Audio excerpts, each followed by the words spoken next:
Hello, friends. Did you know nearly 80% of those who watch my videos aren't subscribed? If you enjoy these stories, please hit that subscribe button and leave a like. It really helps. Thank you for being here. By the way, where are you watching from? Let me know in the comments. The headlights carved a narrow tunnel through the swirling white, and Asa Merriweather kept both hands locked on the wheel as the rig crawled forward at 30 miles per hour. He'd been hauling freight for 17 years, and he'd driven through snowstorms in 10 different states, but this one felt different. The flakes weren't falling so much as swarming, thick and wet, plastering the windshield faster than the wipers could clear them. The defroster roared at full blast, filling the cab with dry heat that smelled faintly of diesel and old coffee. Outside, the world had collapsed into a monochrome blur of darkness and motion. The route had seemed straightforward when he'd left the distribution center in Fargo that morning. A 12-hour haul west into Montana, skirting the northern edge of the Rockies, delivering industrial supplies to a mining operation near a town called Ashfall. The dispatcher had mentioned weather moving in, but the forecast hadn't looked serious. Light snow, maybe some wind. Nothing a seasoned driver couldn't handle.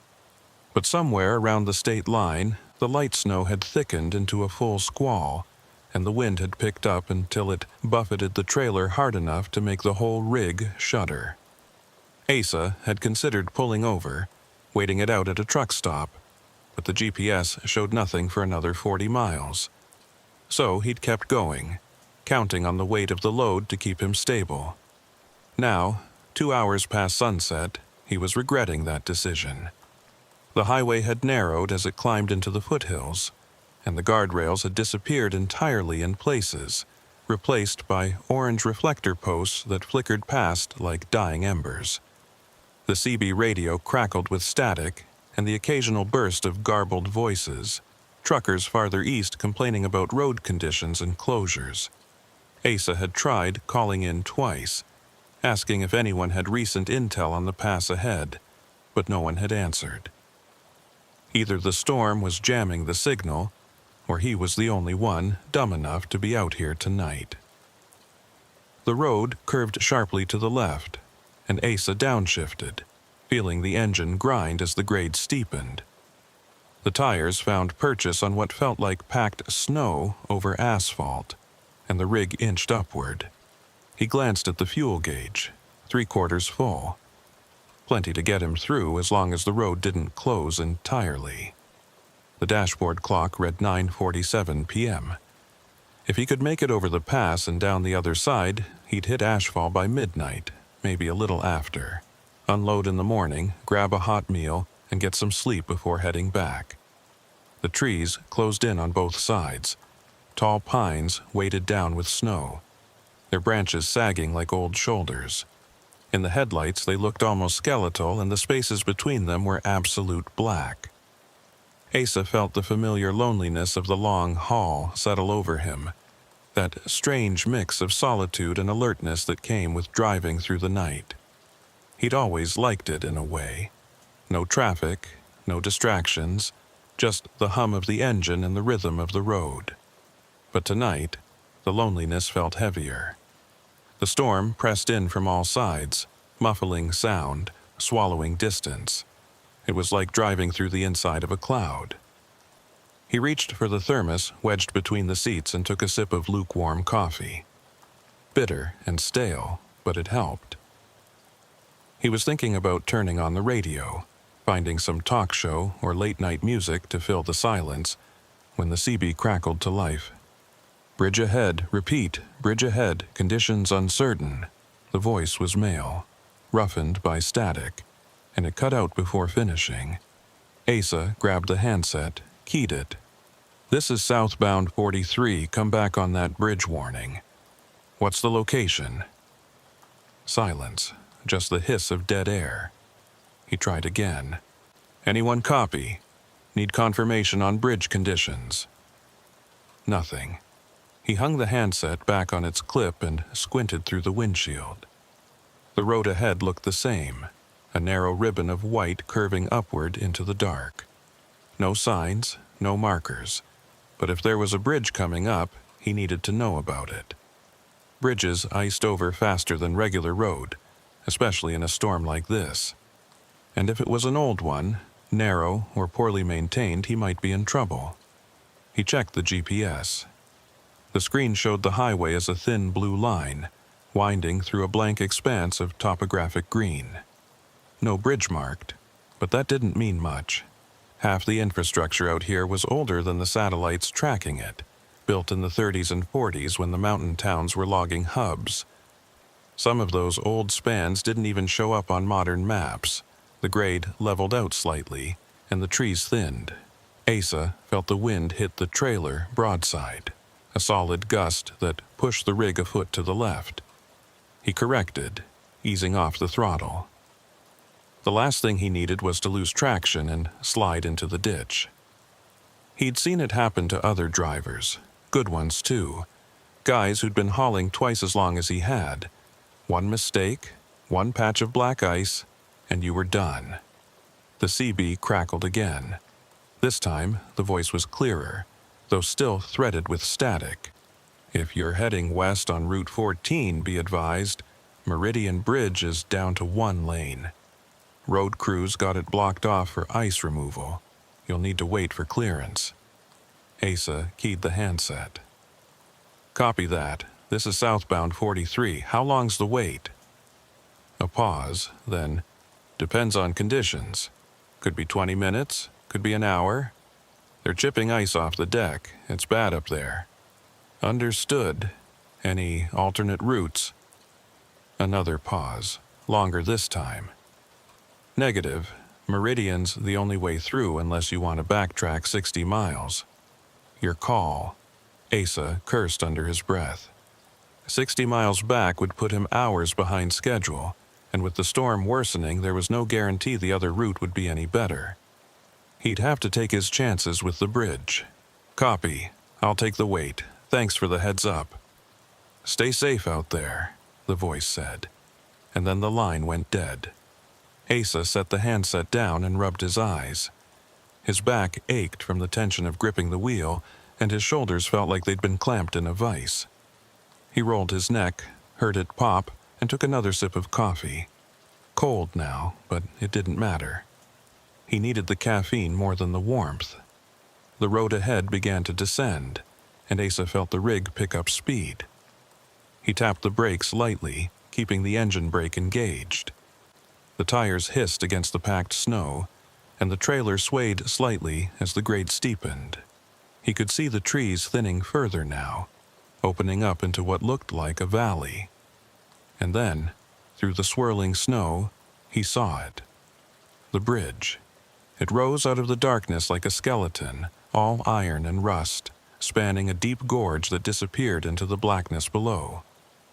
The deck was narrow, barely wide enough for 2 lanes, and the railings were old-fashioned, just waist-high iron bars that looked like they'd snap if you breathed on them wrong. Orange cones lined the approach, funneling traffic into a single lane, and a cluster of yellow lights flickered near the far end. Work lights, Asa guessed. The road crew the CB voice had mentioned. He slowed to a crawl, pulling up behind a line of reflective cones. The bridge stretched ahead, maybe 300 feet long, its iron lattice structure layered with snow and ice.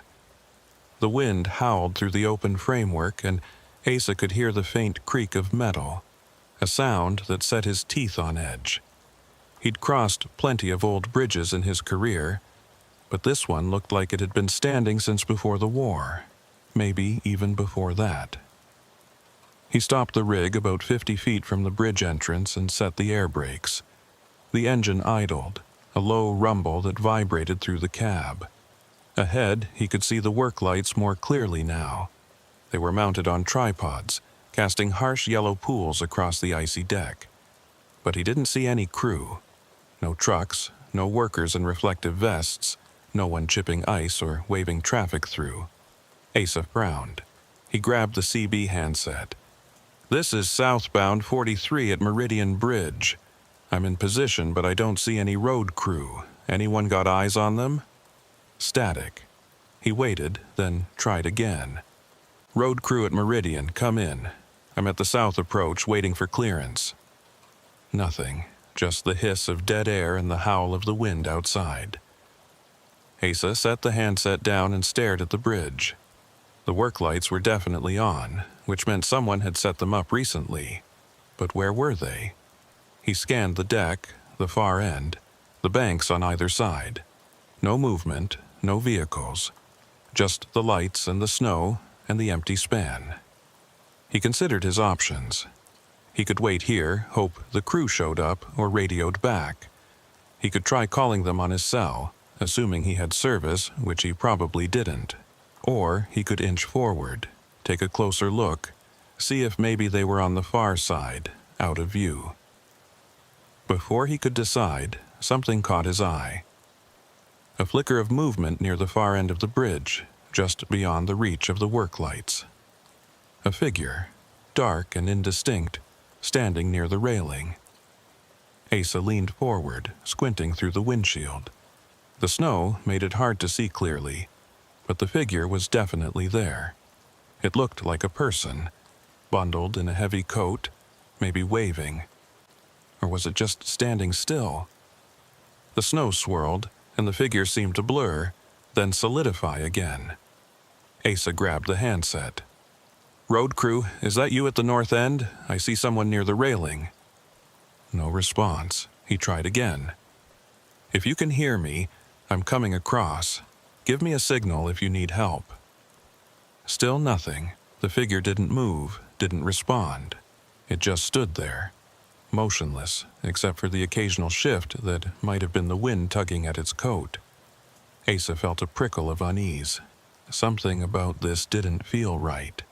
The empty bridge, the silent radio, the solitary figure in the snow. But what choice did he have? He couldn't sit here all night, and he couldn't turn back. He'd have to cross eventually. He released the air brakes and eased the rig forward. The tires crunched over packed snow, and the trailer creaked as it followed. The bridge deck was coated in a thin layer of ice, visible even through the snow, and Asa felt the tires slip slightly before finding grip. He kept his speed low, barely 10 miles per hour, and focused on keeping the rig centered in the lane. The iron framework loomed on either side, a latticework of rusted beams and cross supports that looked like they were holding the whole structure together through sheer stubbornness.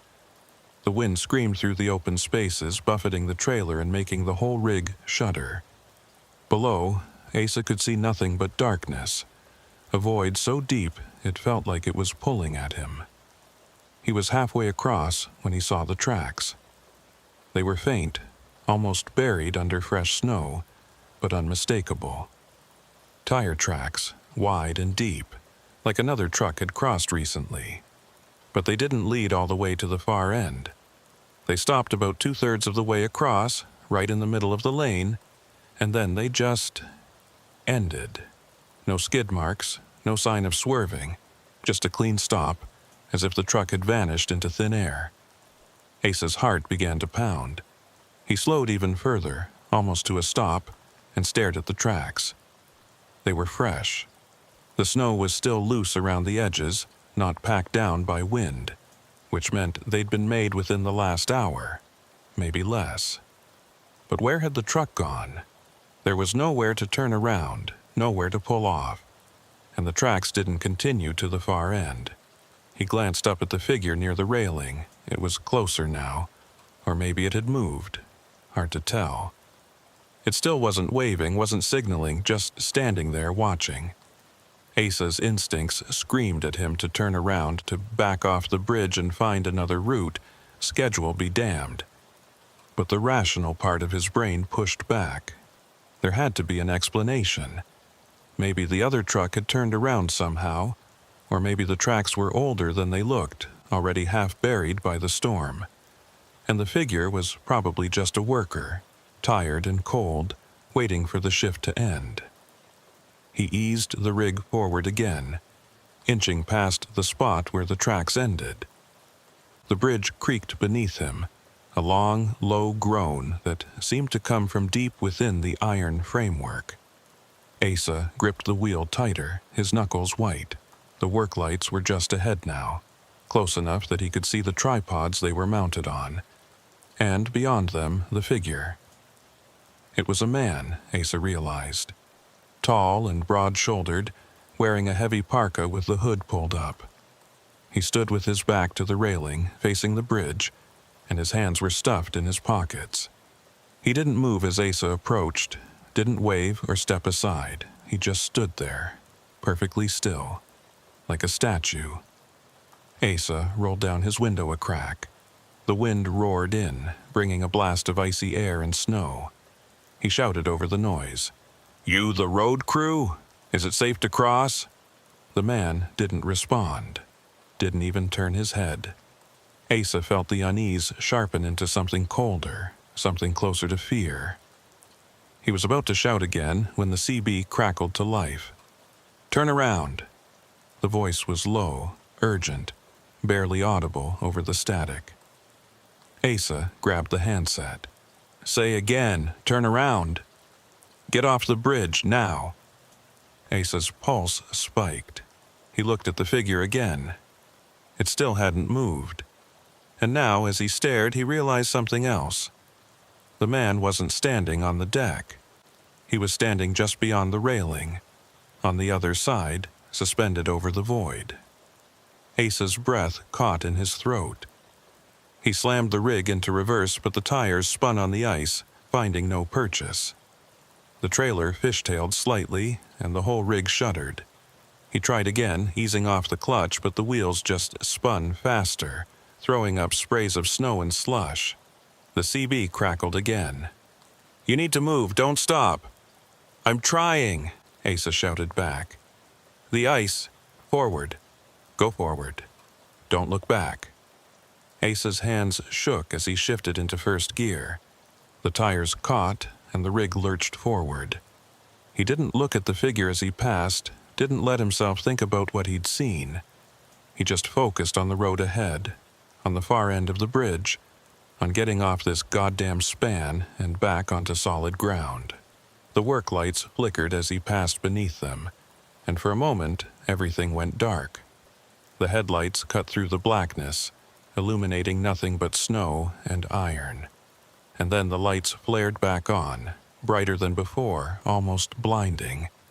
Asa reached the far end of the bridge and felt the tires hit solid asphalt. The rig rolled forward, off the deck and onto the road beyond. He didn't stop. He kept going, pushing the rig up to 40, then 50, until the bridge was a distant glow in his mirrors. It wasn't until he was a mile down the road that he realized the CB had gone silent. No static, no voices, just dead air. He tried keying the handset, but nothing happened. The radio was off. Asa pulled over at the first turnout he found, a wide patch of gravel beside the road. He killed the engine and sat in the cab, shaking. His breath came in short, ragged gasps, and his hands wouldn't stop trembling. He looked in the side mirror, back toward the bridge, but all he could see was darkness and snow. After a long moment, he picked up the handset and tried the radio again. This time, it crackled to life. Static, and then a voice, different from before, younger, calmer. "Bridge is now clear for westbound traffic. Repeat, Meridian Bridge is clear. Road crew has finished ice removal. Proceed with caution." Asa stared at the handset. The voice sounded like it was reading from a script, like an automated message. But he'd heard another voice earlier, someone warning him to turn around. Someone who'd known he was on the bridge. He set the handset down and rubbed his face. Maybe he'd imagined it. Maybe the stress and the storm and the lack of sleep had gotten to him. Or maybe there was something else going on, something he didn't want to think about. He started the engine and pulled back onto the road. The storm was easing now, the snow thinning to light flurries. The trees on either side of the road looked normal, no longer skeletal and menacing. just trees. And ahead, the lights of Ashfall glowed faintly on the horizon. Asa drove in silence. The CB turned low, the only sound the hum of the engine and the hiss of tires on wet pavement. He didn't look back. He didn't want to see the bridge again, didn't want to think about the figure standing beyond the railing, or the tire tracks that ended in the middle of the span, or the voice that had told him to run. By the time he reached Ashfall, it was nearly midnight. He unloaded the cargo in the morning as planned, grabbed a hot meal at a diner on Main Street, and tried to sleep in a motel room that smelled of bleach and stale cigarettes. But every time he closed his eyes, he saw the bridge, the iron framework, the work lights, the figure in the snow, and he heard the voice on the CB. Don't stop. Don't look back.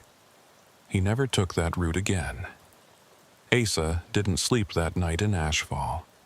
He lay on the motel bed with his boots still on, staring at the water-stained ceiling tiles and listening to the radiator clank and hiss in the corner. Every time he closed his eyes, he saw the bridge. The figure standing beyond the railing, the tire tracks that ended in nothing. He'd tried to convince himself it was exhaustion, that the storm and the isolation had played tricks on his mind, but the explanation felt hollow. He'd been driving long enough to know the difference between fatigue and something real. At 5 a.m, he gave up on sleep entirely. He showered in lukewarm water that smelled faintly of sulfur, dressed in yesterday's clothes, and headed down to the diner across the street. The place was nearly empty, just a couple of locals nursing coffee at the counter, and a waitress who looked like she'd been working the graveyard shift for the past 20 years. Asa took a booth by the window and ordered eggs, toast, and coffee strong enough to strip paint. While he waited, he pulled out his phone and searched for information on Meridian Bridge. The cell service was spotty, but he managed to load a few results. Most of what he found was local history, old newspaper articles about the bridge's construction in 1938, and a few mentions of routine maintenance over the decades. Nothing unusual. Nothing that explained what he'd seen. Then he found something else. A forum post from 3 years ago, buried in a trucker's message board he'd never heard of. The title read, Meridian Bridge. Anyone else had weird experiences. Asa clicked on it, his pulse quickening. The original poster, username RoadDog57, had written a short account. He'd been crossing Meridian Bridge on a winter night in 2019 when his CB had started picking up strange transmissions, voices warning him to turn around to get off the bridge. He'd ignored them, thinking it was interference from a nearby radio tower, but halfway across his engine had stalled. No reason, no warning. He'd sat there for 20 minutes, trying to restart it, while the wind howled through the iron framework and snow piled up on his windshield. When the engine finally caught, he'd floored it off the bridge and never looked back. The replies were mixed. A few people said they'd had similar experiences, radios cutting out, engines stalling, the feeling of being watched. Others dismissed it as superstition, blamed it on old infrastructure and bad weather. But one reply stood out. It was from a user called Mountain Hauler, posted just 6 months ago. I know a guy who used to work road maintenance up there. He told me they stopped doing night shifts on Meridian after a crew went missing in the 80s. They found the truck the next morning, parked in the middle of the bridge, doors open, no one inside. The crew was never found. The state quietly changed the work schedule after that. No one talks about it, but the locals know. Asa set his phone down as the waitress brought his food. His appetite was gone, but he forced himself to eat. He needed fuel, needed to keep his mind sharp, because now he had a decision to make. He could head back the way he'd come, take the long route around the mountains and avoid Meridian Bridge entirely. Or he could push forward, take the same road out of Ashfall that every other trucker used, and cross that bridge again in daylight. The smart move was to go around. But the long route would add 6 hours to his trip, and he was already behind schedule. The dispatcher wouldn't be happy, and Asa couldn't afford to lose this contract. He'd been hauling for the same company for 5 years, and the pay was good, but they had a reputation for cutting drivers who couldn't keep up. He finished his coffee, paid the check, and walked back to the motel. The sky was beginning to lighten, a dull gray creeping over the mountains. The storm had passed, leaving behind a blanket of fresh snow that glittered in the streetlights. Asa climbed into his rig, started the engine, and sat for a long moment, hands on the wheel, staring at the road ahead. Finally, he made his choice. He'd cross the bridge again, in daylight. With the storm over and visibility clear, he'd be able to see everything, confirm that what he'd encountered the night before had been nothing more than shadows and exhaustion. He'd prove to himself that there was a rational explanation, and then he'd move on. He pulled out of the motel parking lot and headed east, retracing the route he'd taken the night before. The roads were clearer now, plowed and salted, and the rig moved easily through the mountain passes. The sun was rising behind him, casting long shadows across the snow-covered landscape. Everything looked different in the light. Normal. Safe. It took him an hour to reach the approach to Meridian Bridge. As he crested the final rise and the bridge came into view, Asa felt his chest tighten. The structure looked just as he remembered it. An old iron span rising out of the valley, its lattice framework dark against the white snow. But in daylight it looked smaller somehow. Less menacing. Just an old bridge, one of hundreds he'd crossed over the years. There were no work lights this time, no cones blocking the lane. The road was open, and Asa could see clear across to the far side. No figure standing near the railing, no mysterious tire tracks, just an empty bridge waiting to be crossed. He slowed as he approached, scanning the deck for any sign of what he'd seen the night before. The ice had been scraped away, leaving patches of bare metal and asphalt. The railings were intact, waist-high and solid, nothing beyond them but empty air and the gorge below. Asa eased the rig onto the bridge, keeping his speed low, and focused on the road ahead. The wind was calmer now, just a light breeze that barely moved the snow on the railings. The bridge creaked beneath the weight of the rig, but it was a familiar sound, the kind of noise old structures made when they bore a load. Nothing unusual, nothing threatening. Halfway across, Asa glanced to his right, toward the spot where he'd seen the figure the night before. The railing was empty. No one standing there, no impossible silhouette suspended over the void. Just rusted iron and open air. He let out a breath he hadn't realized he'd been holding. It had been his imagination. The storm, the darkness, the isolation, all of it had combined to create something that wasn't there. He felt a wave of relief wash over him, followed by a faint embarrassment. He'd let himself get spooked like a rookie. But then he saw it, scratched into the metal railing, just below the top bar, was a name. Fresh, the metal still bright where it had been scraped away. Asa hit the brakes, bringing the rig to a stop. He stared at the railing, his heart pounding. The name was carved in rough, uneven letters, like someone had used a knife or a piece of broken metal. Doyle Kincannon. Asa's breath caught. He didn't recognize the name, but something about it felt wrong. He grabbed his phone and took a picture of the railing, zooming in to capture the letters. Then he pulled up the search bar and typed in the name. The results loaded slowly, the cell signal weak this high in the mountains. But after a moment, a news article appeared. The headline read, "Local road worker missing after winter storm." Asa clicked on the link. The article was dated February 1987.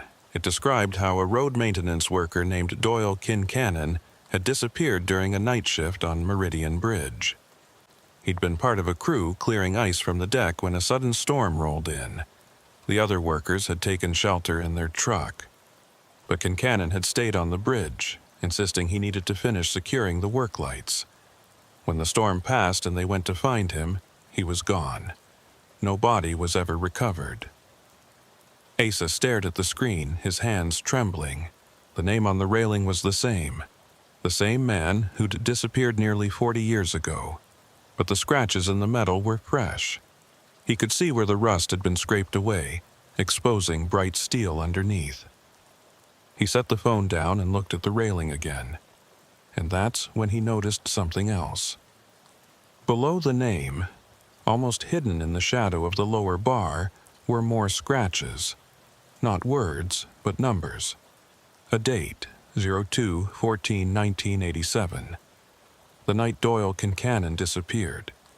Asa felt a chill run down his spine. He glanced in the mirror, half expecting to see the figure from the night before standing behind the rig.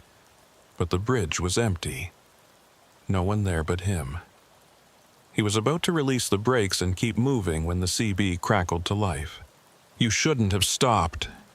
The voice was the same one he'd heard the night before, low and urgent, roughened by static. Asa grabbed the handset, his pulse spiking. "Who is this? Identify yourself." No response, just the hiss of dead air. Then the voice came again, quieter this time. "Get off the bridge while you still can." Asa's hands moved on instinct. He shifted into gear, released the brakes, and pressed down on the accelerator. The tires spun for a moment on the icy deck, then caught. The rig lurched forward, and Asa focused on the far end of the bridge, refusing to look at the railing again. But as he drove, he couldn't shake the feeling that he wasn't alone. The air in the cab felt colder, and he could hear a faint sound beneath the rumble of the engine. A rhythmic tapping, like metal on metal. It seemed to be coming from somewhere behind him, from the trailer. Asa checked the mirrors. The trailer was secure, the doors latched, nothing visibly wrong. But the tapping continued, steady and deliberate. 3 taps, then a pause.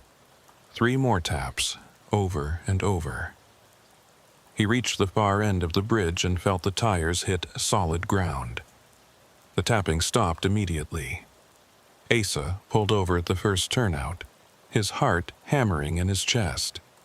He killed the engine and sat in silence, listening. Nothing. No tapping. No voices on the CB. Just the wind and the distant sound of traffic on the highway below. After a long moment, he climbed out of the cab and walked back to the trailer. The doors were locked, the seals intact. He ran his hand along the side of the trailer, checking for damage, but everything looked normal. No scratches, no dents. Nothing to explain the sound he'd heard. He was about to climb back into the cab when he noticed something on the ground. Footprints in the snow, leading from the back of the trailer to the edge of the turnout.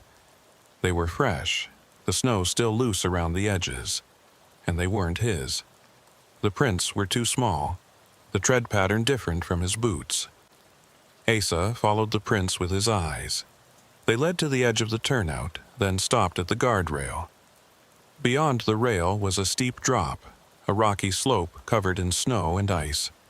There was no way down, no path, just a sheer drop into the valley below. He looked back at the prints, then at the trailer. Someone had been standing there right next to his rig. But when? He'd been driving for the past 5 minutes, and before that, he'd been stopped on the bridge. No one could have approached without him seeing, unless they'd been there all along. Asa felt his stomach twist. He scanned the area, looking for any sign of movement, but the turnout was deserted. Just him, the rig, and the footprints leading to nowhere. He climbed back into the cab, locked the doors, and started the engine. He didn't wait.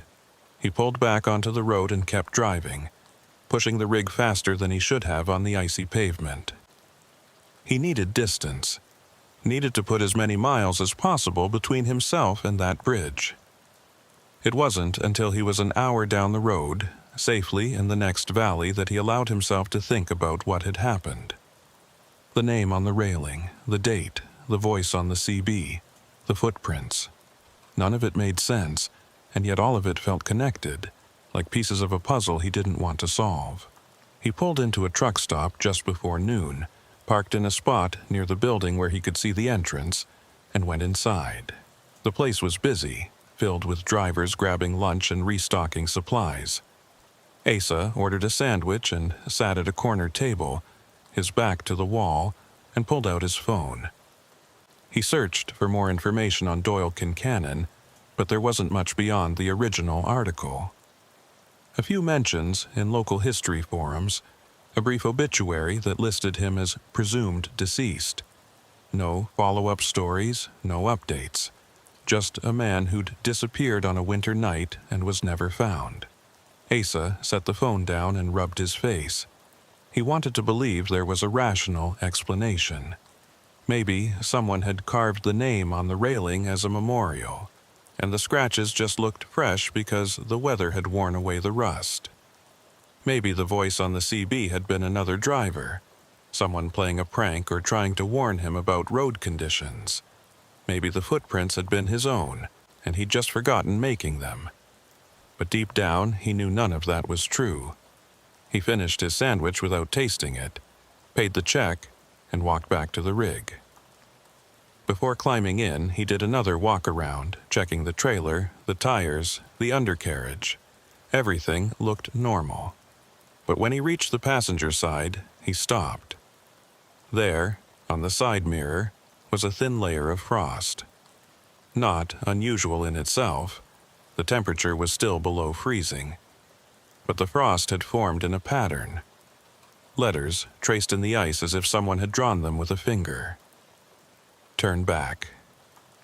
Asa stared at the mirror, his breath visible in the cold air. The letters were clear, unmistakable, and they were fresh. The frost around them was still loose, not yet hardened by the wind. He looked around the parking lot. Dozens of trucks, drivers coming and going, but no one near his rig. No one who could have written the message. He reached out and wiped the frost away with his glove, erasing the letters. Then he climbed into the cab, started the engine, and pulled out of the lot. He didn't look back. He didn't want to see if the message reappeared. For the next 2 hours, Asa drove in silence. The CB was off, the radio turned low. He kept his eyes on the road and his hands steady on the wheel. The landscape gradually flattened as he descended from the mountains, the snow giving way to rain and then to clear skies. By mid-afternoon, he was back in familiar territory, the kind of open highway where you could see for miles in every direction. But the unease didn't leave. It sat in his chest like a stone, heavy and cold. Because he knew, deep in a place he didn't want to acknowledge, that what had happened on Meridian Bridge wasn't over. The name on the railing, the voice on the CB, the footprints, the message in the frost. They were all connected, all part of something he didn't understand. And the worst part was, he had a feeling he'd be going back. Not by choice, but because the route required it. Because Meridian Bridge was the only way through those mountains, and sooner or later, he'd have to cross it again. As the sun began to set, casting long shadows across the highway, Asa made a decision. The next time he had a haul that required crossing Meridian Bridge, he'd take the long route. He didn't care how many hours it added, didn't care what the dispatcher said. He wasn't going back to that bridge. Not at night, not in a storm, not ever. But even as he made that promise to himself, he couldn't shake the feeling that the bridge wasn't done with him yet. Asa kept his promise for 3 weeks. He took the long routes, the ones that added hours to his trips, and cut into his sleep schedule. He hauled freight south through Wyoming, east through the Dakotas, anywhere that didn't require crossing Meridian Bridge. The dispatcher noticed, started asking questions. Why the mileage discrepancies? Why the extended delivery times? Asa gave vague answers about road conditions and weather delays, but he could hear the skepticism in the dispatcher's voice. By the fourth week, he didn't have a choice anymore. The company had a contract with a mining operation near Ashfall, and Asa was the only driver available who knew the route. The load was time-sensitive, high-value equipment that needed to be there by Friday morning. No exceptions, no alternate routes. The dispatcher made it clear: take the direct route through the mountains, or find another job. Asa sat in his apartment that Wednesday night, staring at the assignment sheet. The route was marked in red on the attached map, a straight line from Fargo to Ashfall, right through the mountains, right over Meridian Bridge. He thought about refusing. He had some savings, enough to last a few months while he looked for work with another company. But trucking was all he knew, and jobs were scarce. At 42, starting over wasn't as easy as it had been in his 20s. And there was another part of him, a stubborn part, that refused to let a bridge dictate his life. He'd crossed thousands of bridges over the years. This one shouldn't be any different. So he took the job. He left Fargo at dawn on Thursday, the rig loaded with drilling equipment and spare parts. The weather forecast was clear. No storms predicted for the next 48 hours. That was something, at least. If he had to cross Meridian Bridge again, he wanted daylight and dry roads. The drive was uneventful for the first 6 hours. Asa kept the radio on, listening to talk shows and news broadcasts, anything to fill the silence. He stopped once for fuel and a quick meal, then pushed on toward the mountains. The sun was high and bright, and the roads were clear. Everything looked normal. But as he climbed into the foothills, the unease returned. It started as a tightness in his chest, a feeling he couldn't quite name. The landscape looked the same as always, pine trees and snow-covered slopes, but something felt off. The air seemed thicker, the light dimmer, even though the sky was cloudless. Asa tried to shake it off. He was just nervous, he told himself. Nervous about crossing the bridge again. It was natural. Anyone would feel the same after what he'd experienced. But the feeling didn't go away. It grew stronger as he climbed higher, until his hands were clammy on the wheel and his heart was beating too fast. He turned off the radio, needing silence to focus, and that's when he heard it. A voice, faint and distant, like someone calling from far away. He couldn't make out the words, but the tone was unmistakable. Urgent warning. Asa glanced at the CB. It was off. He'd turned it off that morning, not wanting to hear any transmissions that might spook him. But the voice continued, growing slightly louder. It seemed to be coming from everywhere and nowhere at once, like it was inside the cab with him. He pulled over at a turnout and killed the engine. The silence was immediate and total. No wind, no traffic, no birds, just absolute quiet. Asa sat perfectly still, listening. For a moment there was nothing. Then the voice came again, clearer this time. Don't cross at night. Asa's blood ran cold. He looked around the cab, checking the mirrors, the windows, the back of the sleeper. No one there. He was alone. But the voice had been real. He'd heard it as clearly as if someone had been sitting in the passenger seat. He grabbed his phone, hands shaking, and checked the time. 2:47 p.m. He had maybe 3 hours of daylight left, maybe 4 if he pushed it. If he kept moving at a steady pace, he could reach the bridge before sunset, cross it in daylight, like he'd planned. He started the engine and pulled back onto the road. The unease was still there, but so was his determination.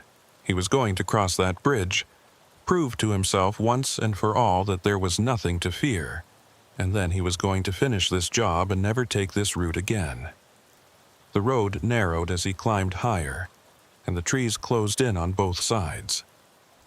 Asa kept his speed steady, his eyes on the road ahead. He passed the spot where he'd first heard the CB warning weeks ago, the place where the storm had started.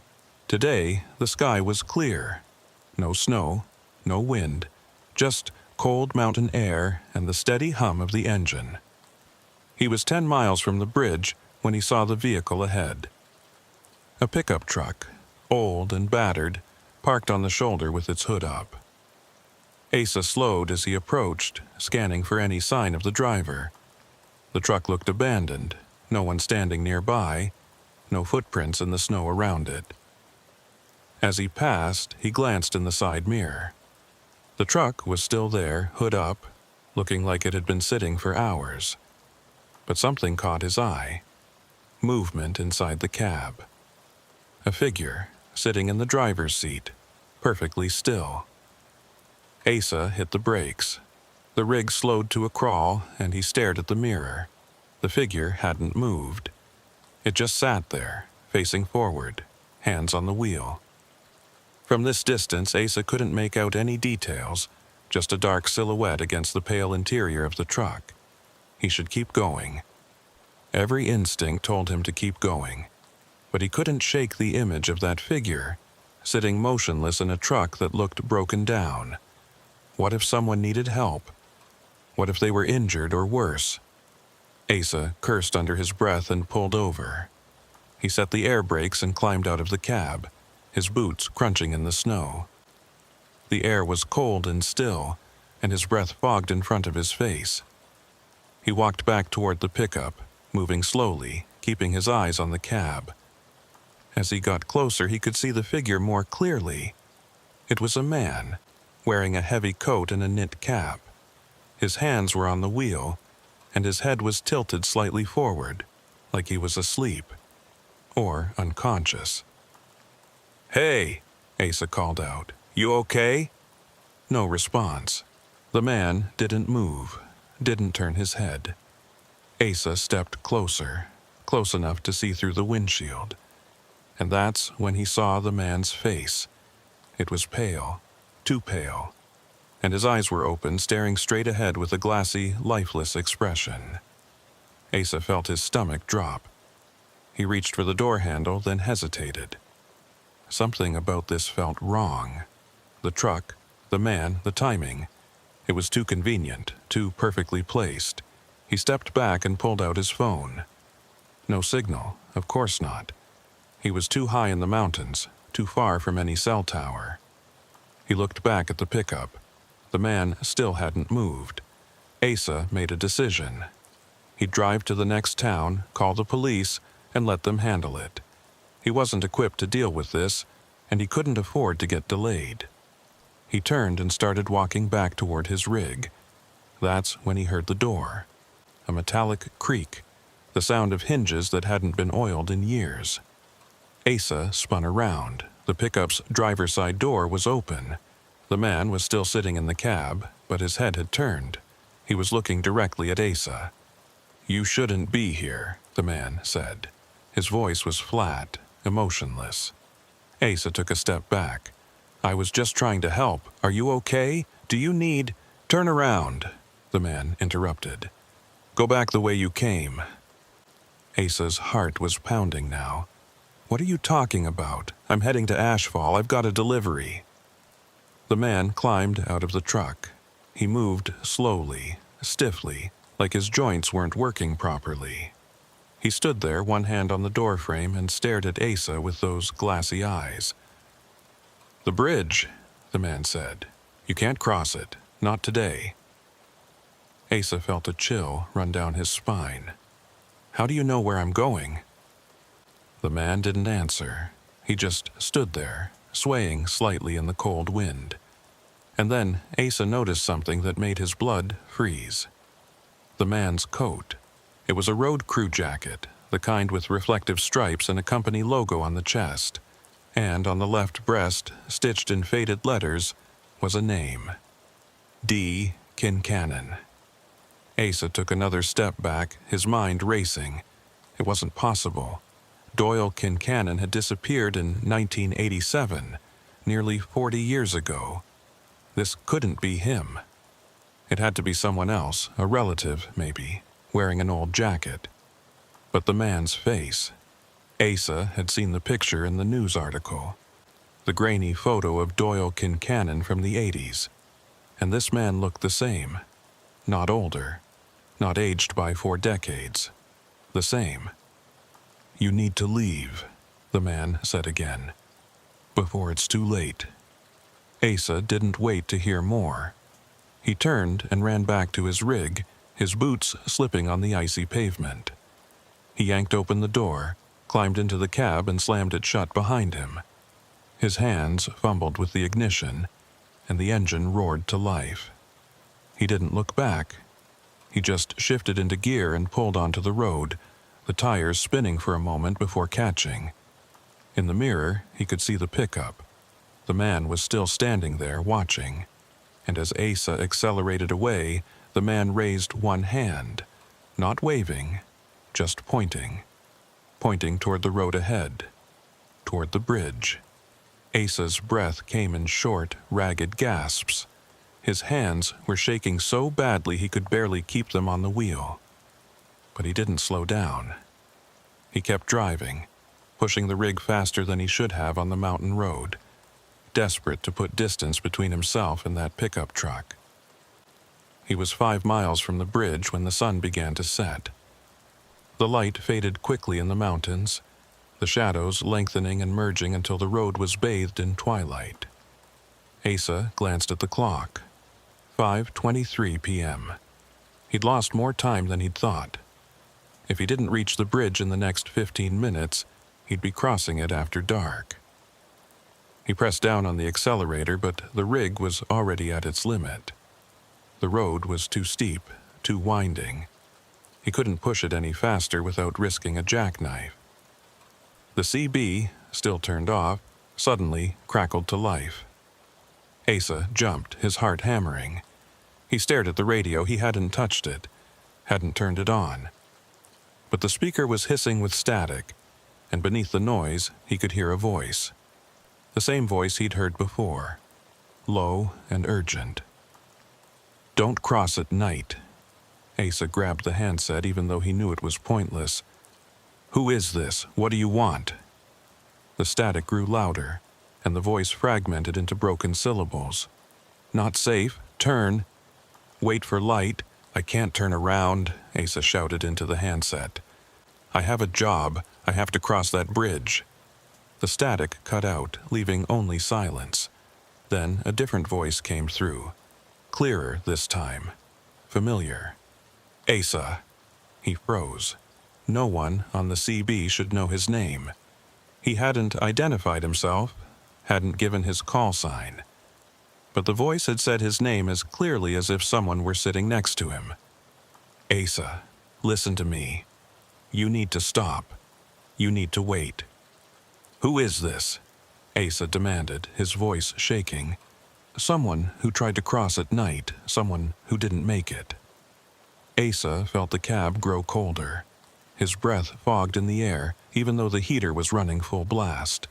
He looked at the temperature gauge. Normal.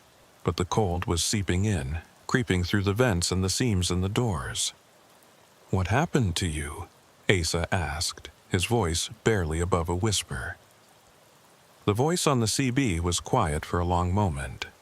Then, "I stayed too long. I thought I could finish the job, but the bridge, it doesn't let you leave. Not once the sun goes down." Asa's eyes darted to the road ahead.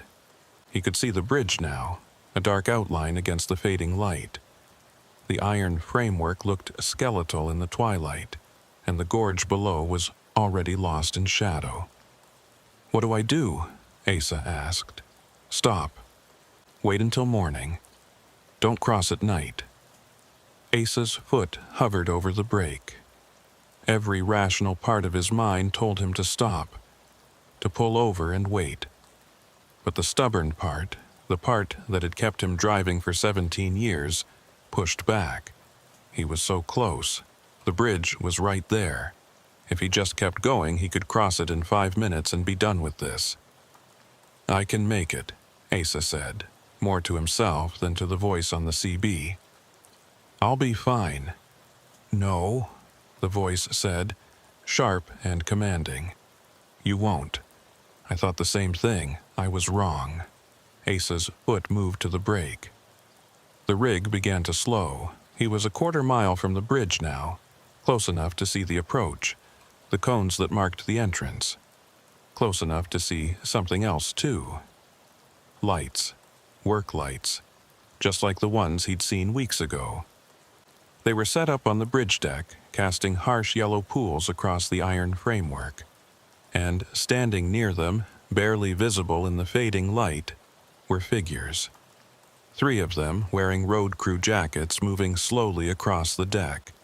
Asa's breath caught in his throat. The road crew. They were here, working on the bridge. That meant it was safe. That meant he could cross. But something about the scene felt wrong. The figures moved too slowly, too mechanically, and their shadows, cast by the work lights, didn't quite match their movements. They stretched too long, reaching across the deck like grasping hands.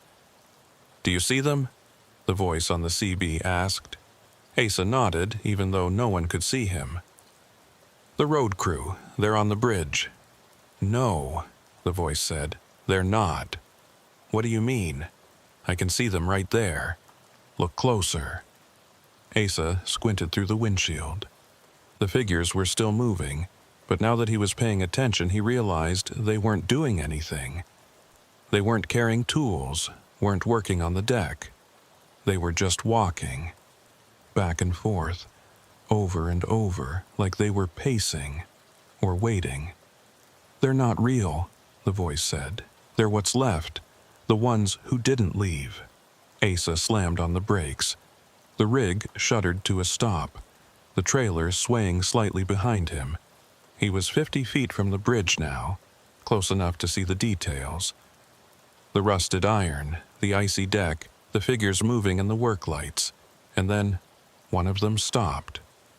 It turned toward Asa's rig, and even from this distance, even in the dim light, Asa could see its face, pale and lifeless, just like the man in the pickup truck, just like Doyle Kincannon.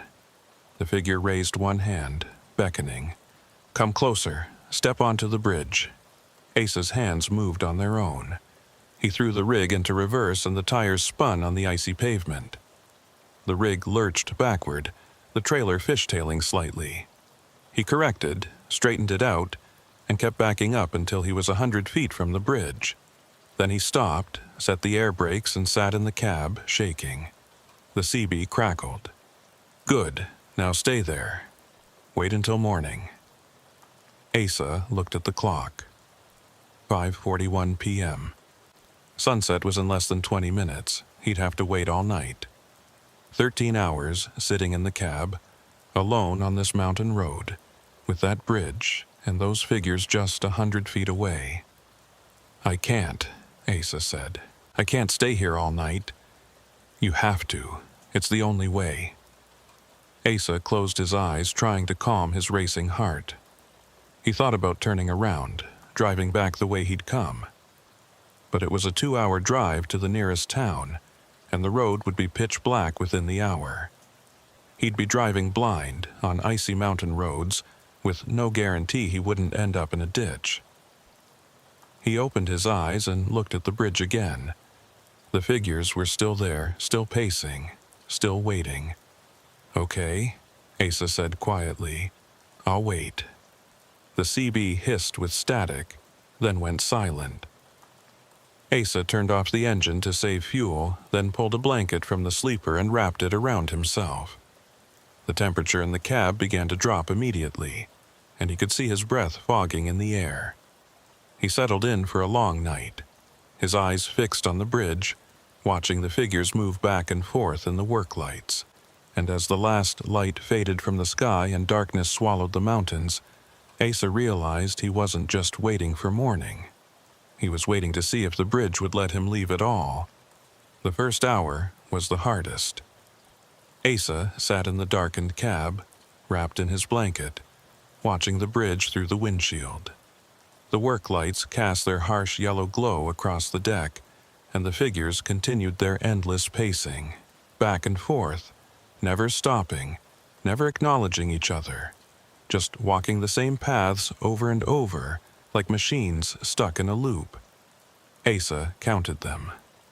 3 figures, all wearing road crew jackets, all moving with that same mechanical precision. He tried to make out their faces, but the distance and the shadows made it impossible. They were just silhouettes, dark shapes against the illuminated deck. The temperature in the cab continued to drop. Asa could see his breath now, thick clouds of fog that hung in the air before dissipating. He'd turned off the engine to conserve fuel, and without the heater running, the cold seeped in through every crack and seam. He pulled the blanket tighter and tucked his hands under his arms, trying to preserve warmth. The CB remained silent. No static, no voices, just dead air. Asa had left it on, hoping the voice that had warned him would come back, give him some guidance, tell him what to expect. But there was nothing. He was alone with the darkness and the bridge and the figures that wouldn't stop moving. At some point during the second hour, Asa noticed something new. The figures weren't just pacing anymore. They were gathering. All 3 of them had stopped at the center of the bridge, standing in a loose cluster near the spot where the tire tracks had ended weeks ago. They stood perfectly still, facing Asa's rig, watching him. Asa felt his heart rate spike. He told himself it was a trick of the light, that they weren't actually looking at him. They were too far away to see into the cab, but he couldn't shake the feeling that they knew exactly where he was, that they were waiting for him to make a move. He checked his phone. Still no signal. The battery was at 60%. He turned it off to save power and set it on the dashboard. Then he reached into the sleeper and pulled out a flashlight, testing it. The beam was strong and steady. It made him feel slightly better, having something he could control, something that could push back the darkness if he needed it. The third hour brought a new sound. It started as a faint creaking, like metal under stress, and at first, Asa thought it was just the bridge settling. Old structures made noise, especially in the cold, but the sound grew louder, more rhythmic. It was coming from the bridge, but it wasn't the random groaning of stressed iron. It was deliberate, measured. Footsteps. Asa sat up straighter, his eyes locked on the bridge.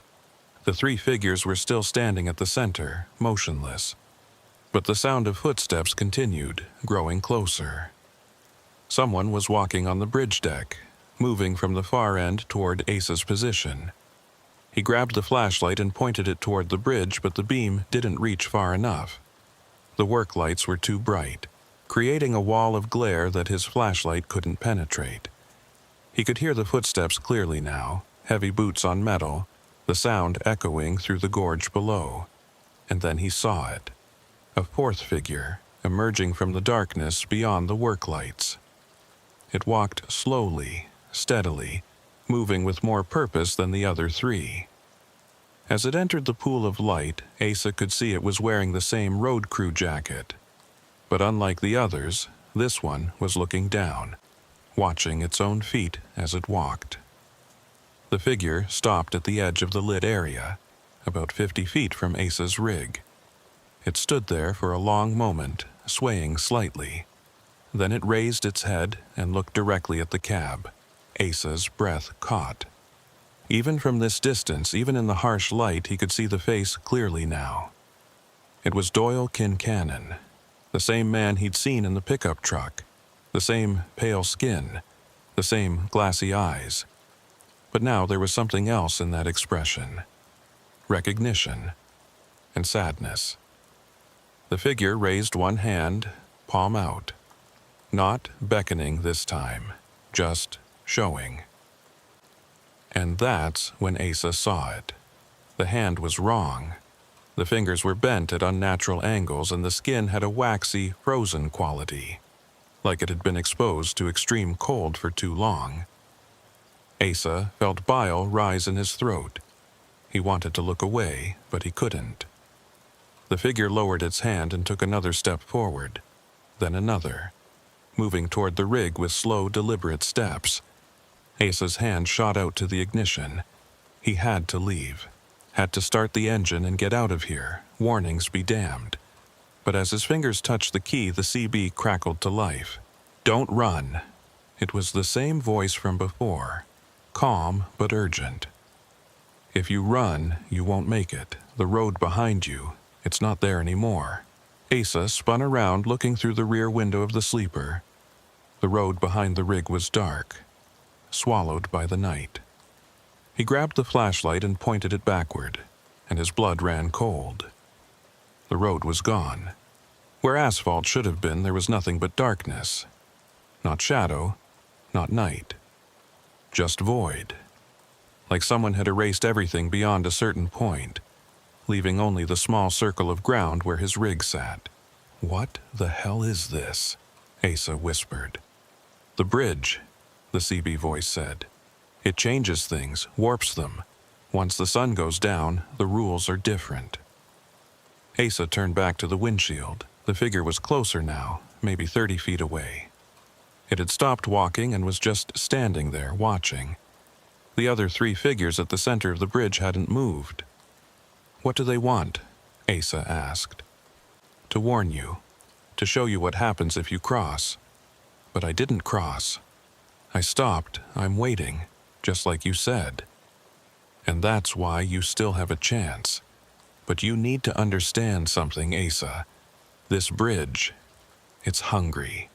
It's been hungry since it was built.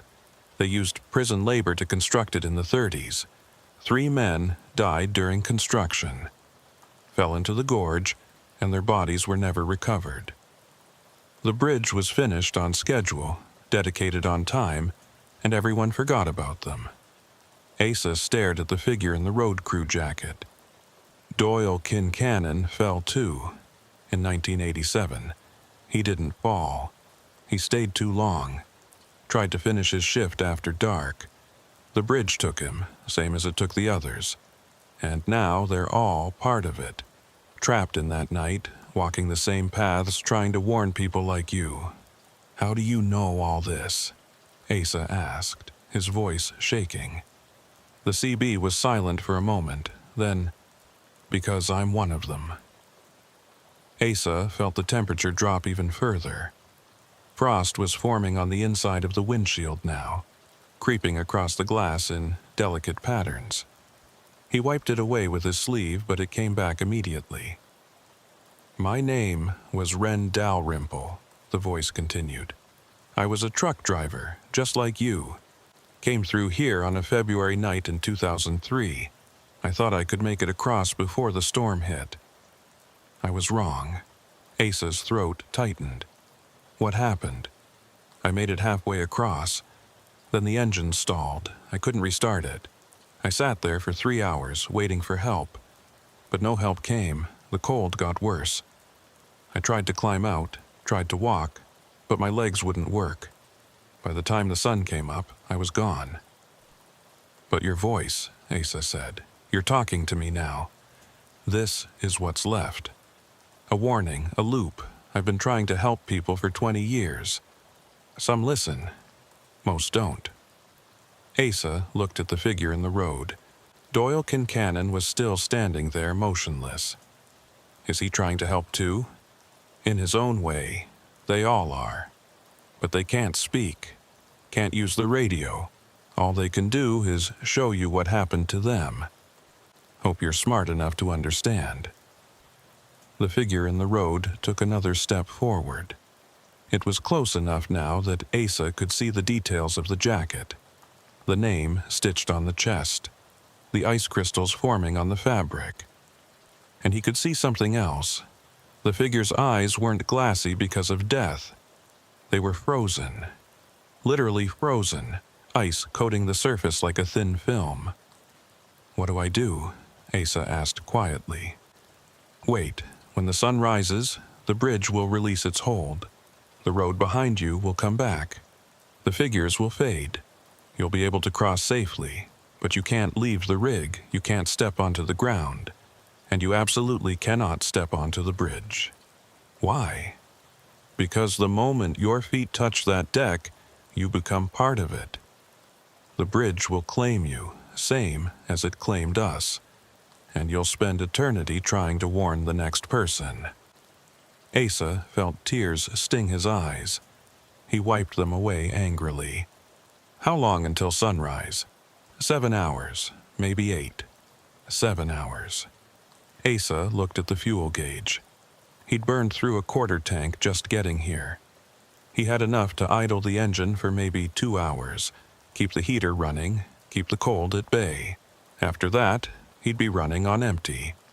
He'd have to sit in the freezing cab with no heat, no light, just the blanket and his own body heat. I don't know if I can make it that long, Asa said. You can. You're stronger than you think. And you have something we didn't have. What's that? A warning. You know what's waiting for you. You can prepare. We went in blind. Asa took a shaky breath and nodded, even though no one could see him. He reached for the ignition and started the engine. The heater roared to life, blowing warm air into the cab. He'd run it for an hour, get the temperature up, then shut it down to conserve fuel. Repeat as needed. He could do this. The figure in the road took one more step forward, then stopped. It was close enough now that Asa could have opened the door and touched it. But he didn't. He just sat there, watching, as the figure slowly raised its hand again.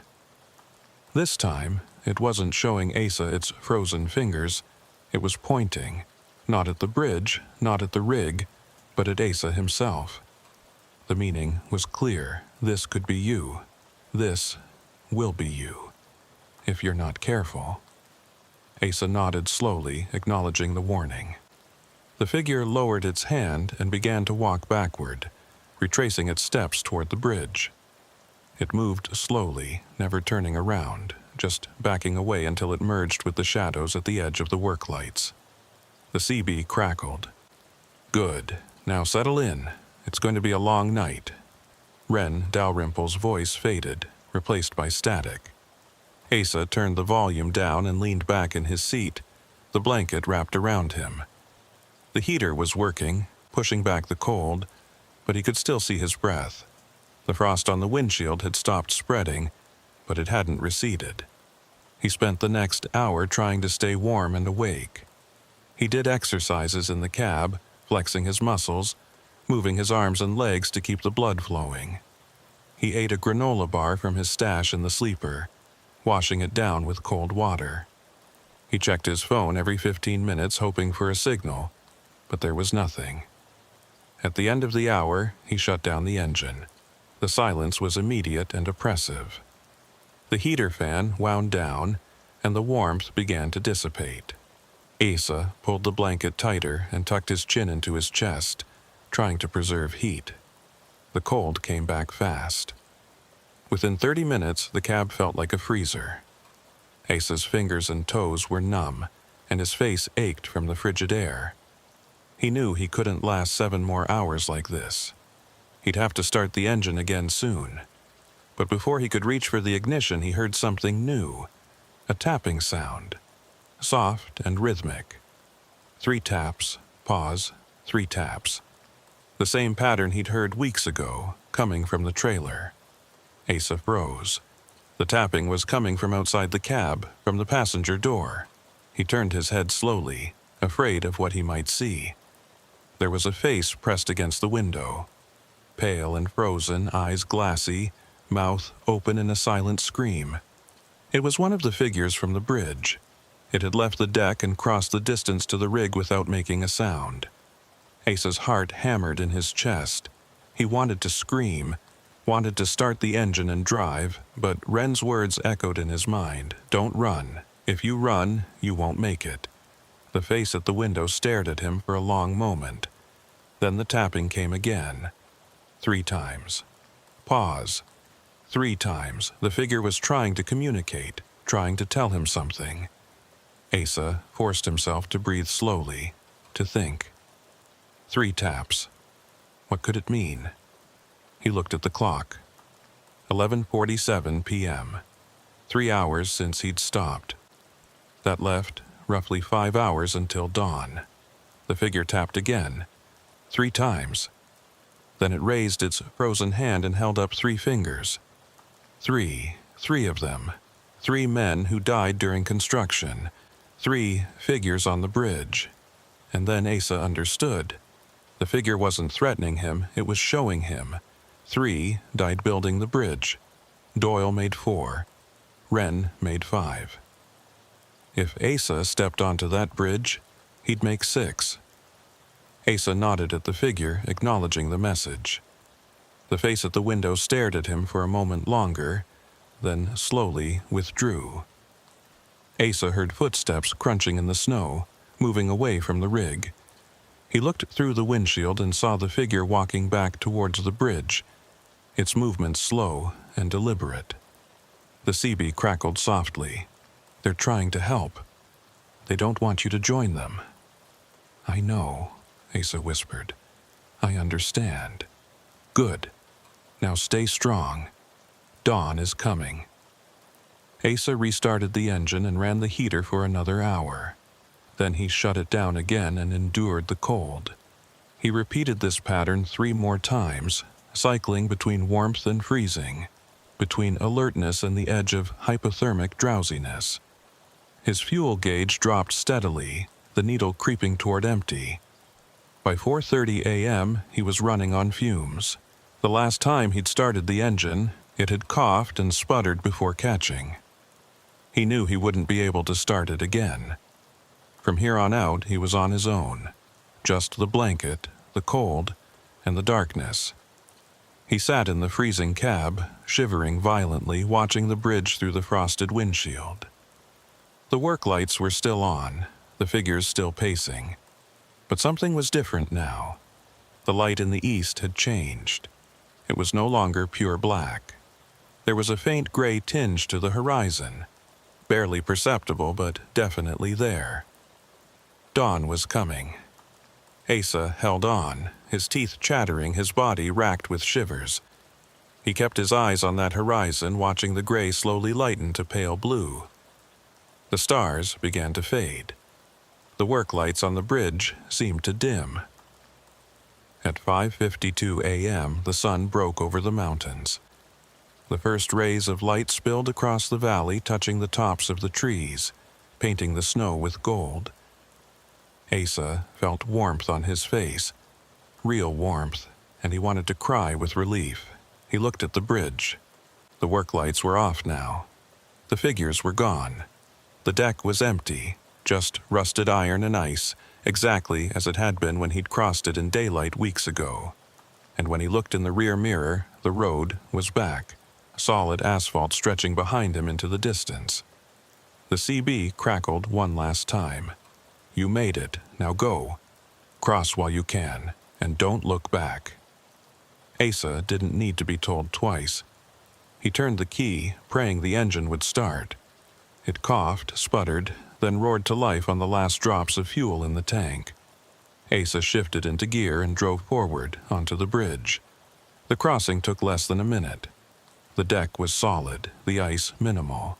The iron framework looked old, but stable. There were no figures, no voices, no warnings. Just an ordinary bridge on an ordinary morning. When Asa reached the far side and felt the tires hit solid ground, he let out a breath he hadn't realized he'd been holding.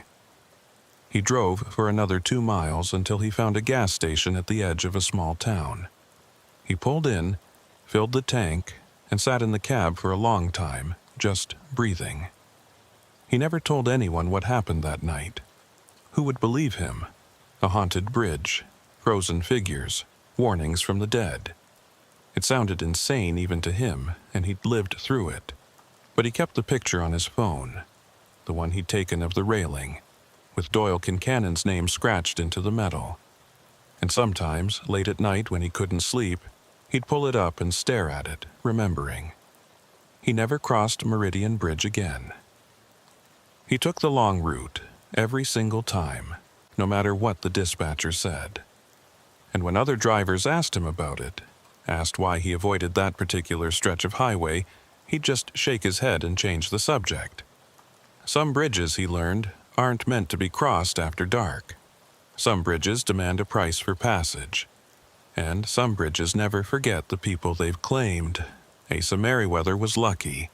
He'd been warned. He'd listened, and he'd survived. But every time he drove past that exit, the one that led up into the mountains toward Meridian Bridge, he'd slow down and look.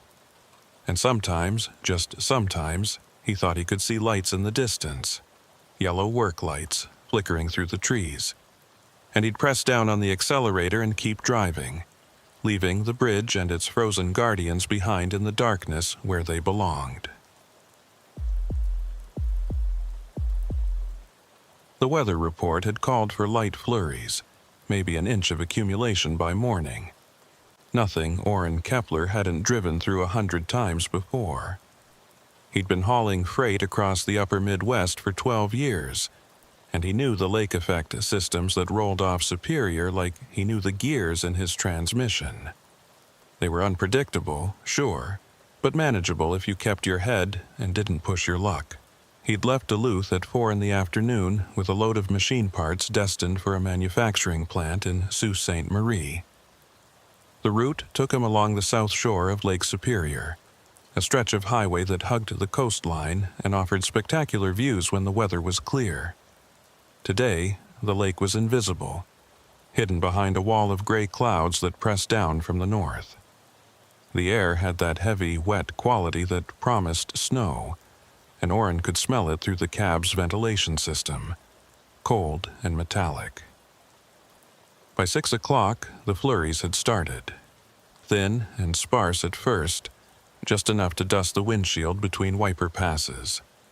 Orrin kept his speed steady at 55, the rig moving smoothly along the 2-lane highway.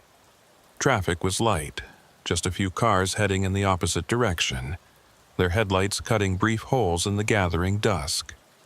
The radio played classic rock at low volume, and Orrin hummed along absently, his mind already planning the route for tomorrow's return trip. The snow began to thicken around 7.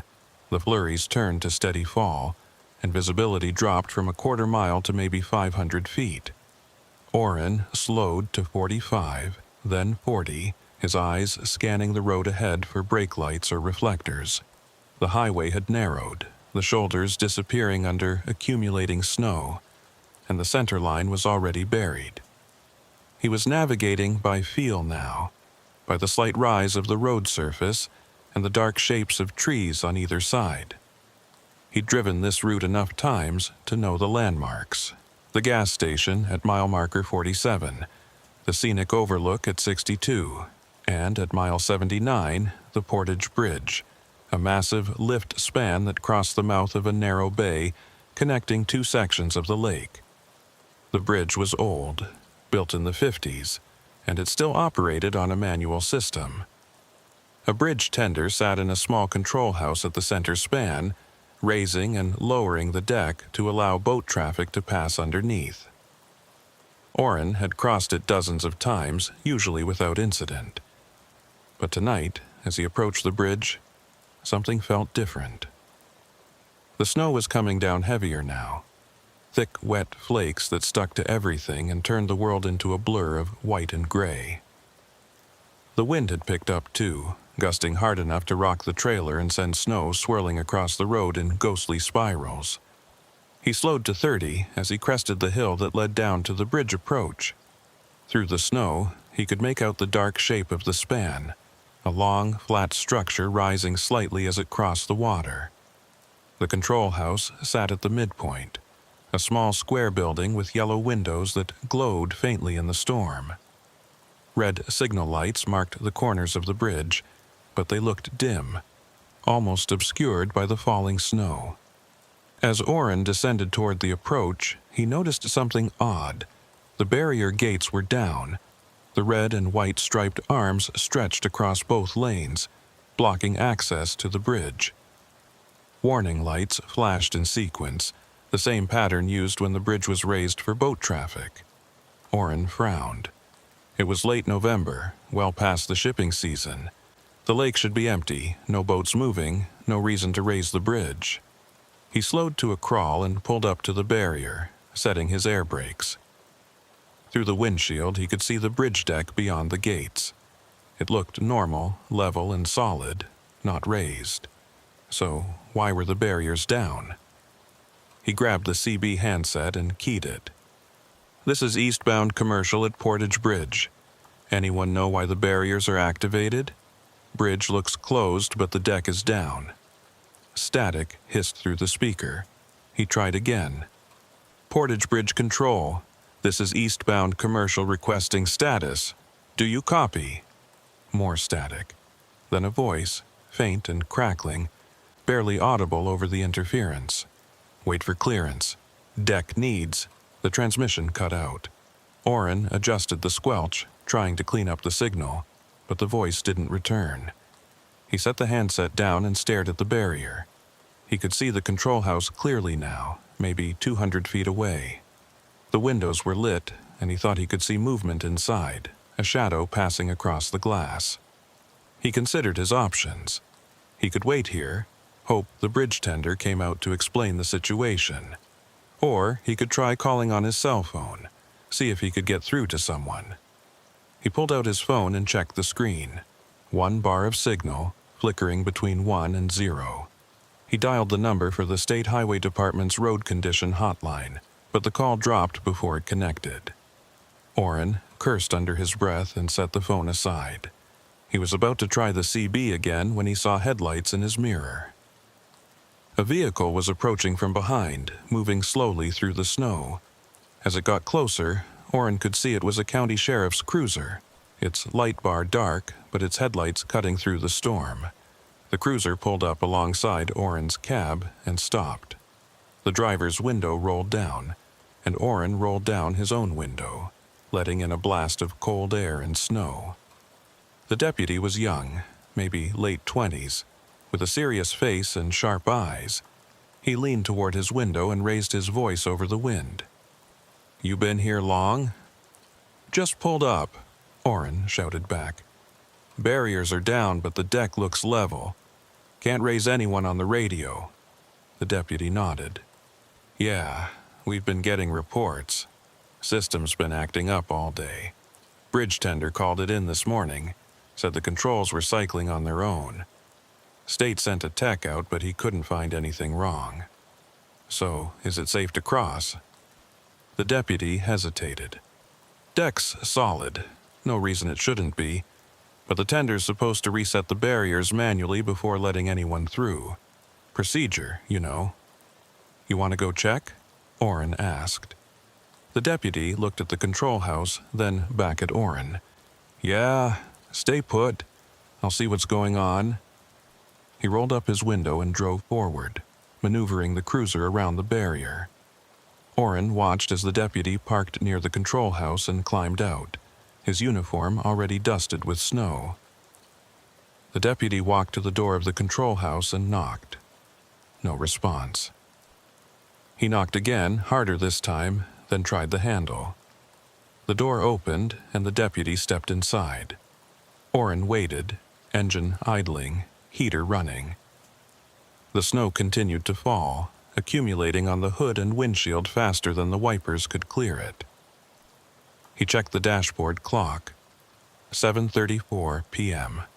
He'd planned to be in Sault Ste. Marie by 9, grab a late dinner, and catch a few hours of sleep before the morning delivery. But if this bridge was going to be closed for much longer, he'd have to find an alternate route, which would add at least 2 hours to the trip. 5 minutes passed. The deputy hadn't come out of the control house. Orrin could see the lit windows, but no movement inside. He picked up the CB handset again. "Deputy, you copy? Everything okay in there?" No response. Orrin frowned. He set the handset down and stared at the control house. Something about this felt wrong. The deputy should have been back by now, or at least radioed to let him know what was happening. Another minute passed. Then 2. Orrin made a decision. He killed the engine, grabbed his flashlight from the side pocket, and climbed out of the cab. The cold hit him immediately. a sharp wind that cut through his jacket and stung his face. Snow swirled around him, and he had to squint to see more than a few feet ahead. He walked to the barrier, ducked under it, and headed toward the control house. His boots crunched in the fresh snow, and the wind howled across the open water of the bay, carrying with it the smell of ice and wet concrete. As he got closer to the control house, he noticed something odd. The windows were still lit, but the light was wrong. It flickered slightly, like candles instead of electric bulbs. Orrin reached the door and knocked. "Deputy, you in there?" Silence. He tried the handle. The door swung open easily, and Orrin stepped inside. The control house was small, maybe 10 feet by 10 feet, with a single desk, a chair, and a bank of controls along one wall. The controls were old-fashioned, mechanical switches and levers with faded labels. A space heater sat in one corner, unplugged, and in the center of the room, standing perfectly still, was the deputy. He was facing the controls, his back to Orrin, one hand resting on a lever. He didn't turn around when Orrin entered. Didn't move at all. "Deputy?" Orrin said cautiously. "You okay?" No response. Orrin stepped closer, his flashlight beam sweeping across the room. The light source he'd seen from outside wasn't candles. It was the control panel itself. Several indicator lights were glowing, pulsing in a slow rhythm that didn't match any pattern Orrin recognized. "Hey," Orrin said, louder this time. He reached out and touched the deputy's shoulder. The deputy turned slowly, mechanically, and Orrin took an involuntary step back. The deputy's face was pale, his eyes unfocused and glassy. His lips were moving, forming words, but no sound came out. Orrin felt a chill run down his spine that had nothing to do with the cold. "What's wrong? Are you hurt?" The deputy's lips kept moving. Orrin leaned closer, trying to make out what he was saying, and then he heard it. Not from the deputy's mouth, but from somewhere else. A whisper, faint and distant, like it was coming through the walls. November 14, 1958. Orrin spun around, looking for the source of the voice. The room was empty except for him and the deputy. But the whisper continued, overlapping now, multiple voices speaking the same words. November 14, 1958. Shift change, midnight. Orrin backed toward the door, his heart pounding. The deputy still hadn't moved, still stood there with his hand on the lever, lips moving silently. The control panel lights pulsed faster now, and the whispers grew louder. "Wait for clearance. Deck needs inspection. Wait for clearance." Orrin grabbed the deputy's arm and pulled. "We need to go. Now." The deputy didn't resist, but he didn't help either. He moved like a sleepwalker, his eyes still unfocused, his expression blank. Orrin half dragged him out of the control house and into the snow. The moment they crossed the threshold, the deputy gasped and stumbled, his eyes snapping into focus. "What?" The deputy looked around, confused. "What happened? I was just—" "We're leaving," Orrin said firmly. He guided the deputy back toward the cruiser, glancing over his shoulder at the control house. The windows were still lit, and through the glass, Orrin could see shadows moving inside. More than one. Shifting and pacing like people waiting for something. The deputy climbed into his cruiser, still looking dazed. Orrin leaned down to the window. "You need to call this in. Something's not right with that building." The deputy nodded slowly, reaching for his radio. Orrin didn't wait to see if he got through. He walked back to his rig, climbed into the cab, and locked the doors. His hands were shaking, and his breath came in short, sharp gasps. He sat there for a long moment, trying to process what he'd just seen. The deputy standing motionless. The whispers. The shadows in the control house. None of it made sense. The CB crackled to life, startling him. "All units, be advised. Portage Bridge is experiencing technical difficulties. Recommend alternate routes until further notice." The transmission was clear, professional, nothing like the garbled voice he'd heard earlier. Orrin grabbed the handset. "This is eastbound commercial at Portage. What's the nature of the technical difficulties?" A pause, then, "Control system malfunction. Bridge tender is unavailable. State maintenance has been notified. ETA unknown due to weather conditions." "Copy that," Orrin said. "Any word on how long the closure might last?" "Negative. Recommend you find lodging and wait for morning update." Orrin set the handset down and looked at the bridge. The barriers were still down, the warning lights still flashing. The deputy's cruiser was still parked near the control house, but the deputy himself was nowhere to be seen. Orrin checked his mirrors, looking for any sign of movement, but the storm had thickened, reducing visibility to almost nothing. He made a decision. He'd back up, turn around, and find a hotel in the nearest town. Come back in the morning when the weather cleared and the bridge was operational. This whole situation felt wrong, and Orrin had learned over the years to trust his instincts. He started the engine and was about to release the air brakes when he saw something that made him freeze. Standing at the edge of the bridge, just beyond the barrier, was a figure. It was tall and broad-shouldered, wearing what looked like an old-fashioned work coat and cap. The figure stood perfectly still, facing Orrin's rig, and even through the snow, Orrin could see it was watching him. Orrin's hand moved to the CB, but before he could key it, the figure raised one arm. Not waving, just pointing at the control house. Orrin stared at the figure, his pulse racing. He wanted to look away, wanted to shift into reverse and get out of here, but he couldn't move. The figure lowered its arm and took a step forward, then another, moving toward the rig with slow, deliberate steps. Orrin's paralysis broke. He slammed the rig into reverse and hit the accelerator. The tires spun on the snow-covered pavement, then caught. The rig lurched backward, and Orrin corrected the wheel, straightening it out. He kept reversing until he was 100 feet from the barrier, then shifted into first and turned the rig around. In the mirror, he could see the figure. It had stopped at the barrier and was standing there, still as a statue, watching him leave. Orrin didn't slow down. He drove back the way he'd come, pushing the rig faster than he should have on the icy road, desperate to put distance between himself and that bridge. He didn't stop until he reached a truck stop 20 miles west, a brightly lit oasis in the storm. He pulled into a parking spot near the building and killed the engine. His hands were still shaking. He sat in the cab for a long time, staring at nothing, trying to make sense of what had happened. November 14, 1958. The whispers had been specific. A date. Orrin pulled out his phone and searched for information on Portage Bridge and that date. The signal was weak, but after a few minutes, a result loaded.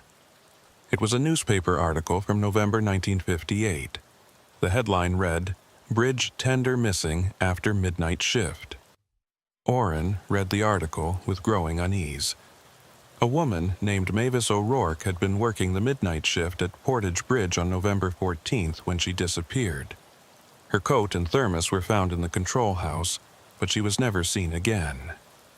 The article mentioned that the bridge had experienced mechanical problems that night, with the barriers activating on their own and the deck raising and lowering without input. A search of the bay had turned up nothing. Orrin set the phone down and stared at the darkened windshield. Mavis O'Rourke, November 14, 1958. The whispers had been her shift notes, her routine, looping endlessly in that control house. And the figure on the bridge. Was that her too? Or someone else? Someone who'd been waiting in that control house for 66 years? Orrin didn't have answers. But he knew one thing with absolute certainty. He wasn't going back to that bridge. Not tonight, not ever. He climbed out of the cab and walked into the truck stop, needing warmth, light, and the presence of other people. He ordered coffee and sat at a booth near the window, watching the snowfall and thinking about the deputy's blank expression and the shadows moving in the control house. Outside, the storm continued to rage, and somewhere in the darkness, Portage Bridge waited. Barriers down, lights flashing, a ghost keeping vigil over an empty span, calling out shift notes to anyone who would listen. Orrin didn't sleep that night. He tried, renting a room at the motel attached to the truck stop, but every time he closed his eyes, he saw the deputy's blank face and the figure standing on the bridge.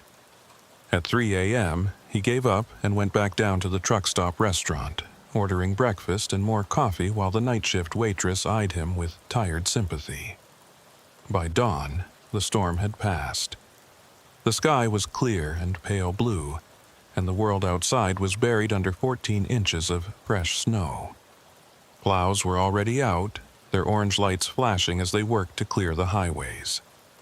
Orrin sat at his booth and watched the sunrise, painting the snow gold and pink, and tried to decide what to do. The logical choice was to call the dispatcher, explain that the bridge was closed, and request reassignment to a different route. The company would understand. Weather delays happened. But something nagged at him, a stubborn curiosity he couldn't quite shake. What had happened in that control house? And who was the figure on the bridge? At 7 o'clock, his phone rang. It was the dispatcher. "Kepler, what's your status? You were supposed to check in last night." "Bridge was closed," Orrin said. "Portage Bridge, mechanical issues. I'm at a truck stop about 20 miles west." "Yeah, we got the alert. Bridge reopened at 0600 this morning. State crew cleared it. You're good to proceed." Orrin felt his stomach tighten. "It's open. You sure?" "That's what the traffic report says. Why? You have a problem with it?" Orrin hesitated. How could he explain what he'd seen without sounding crazy? No problem. I'll head out now." "Good. Client's expecting delivery by noon. Don't be late." The dispatcher hung up. Orrin set the phone down and stared at his cold coffee. The bridge was open, cleared by a state crew, which meant someone had been in that control house this morning, reset the barriers, and checked the systems. Someone who presumably hadn't encountered any whispers or shadows or figures in vintage work clothes. Maybe he'd imagined it. Maybe the stress and the storm and the isolation had combined to create something that wasn't there. The deputy had seemed normal by the time Orrin left, hadn't he? Maybe the whole thing had been a shared hallucination, carbon monoxide or some other environmental factor. Orrin paid his bill and walked out to the rig. The parking lot was half empty now, most of the overnight trucks already back on the road. He climbed into the cab, started the engine, and sat for a moment, hands on the wheel. He could take an alternate route, add 2 hours to the trip but avoid the bridge entirely. Or he could push forward, cross in broad daylight with clear weather, and prove to himself that there was nothing to fear. He chose the latter. He pulled out of the truck stop and headed east, following the plowed highway back toward Portage Bridge. The roads were clear, the sky was bright, and the lake stretched out to his right like a vast sheet of wrinkled ice.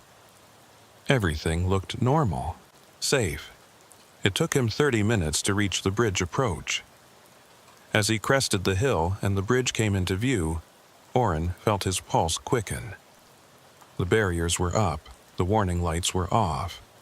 The bridge looked exactly as it should, a functional piece of infrastructure connecting one stretch of highway to another. He slowed as he approached, scanning the control house. The windows were dark now, no lights visible. The door was closed. There were tire tracks in the snow near the building, evidence of the state crew's visit. Everything looked normal. Orrin eased the rig onto the bridge.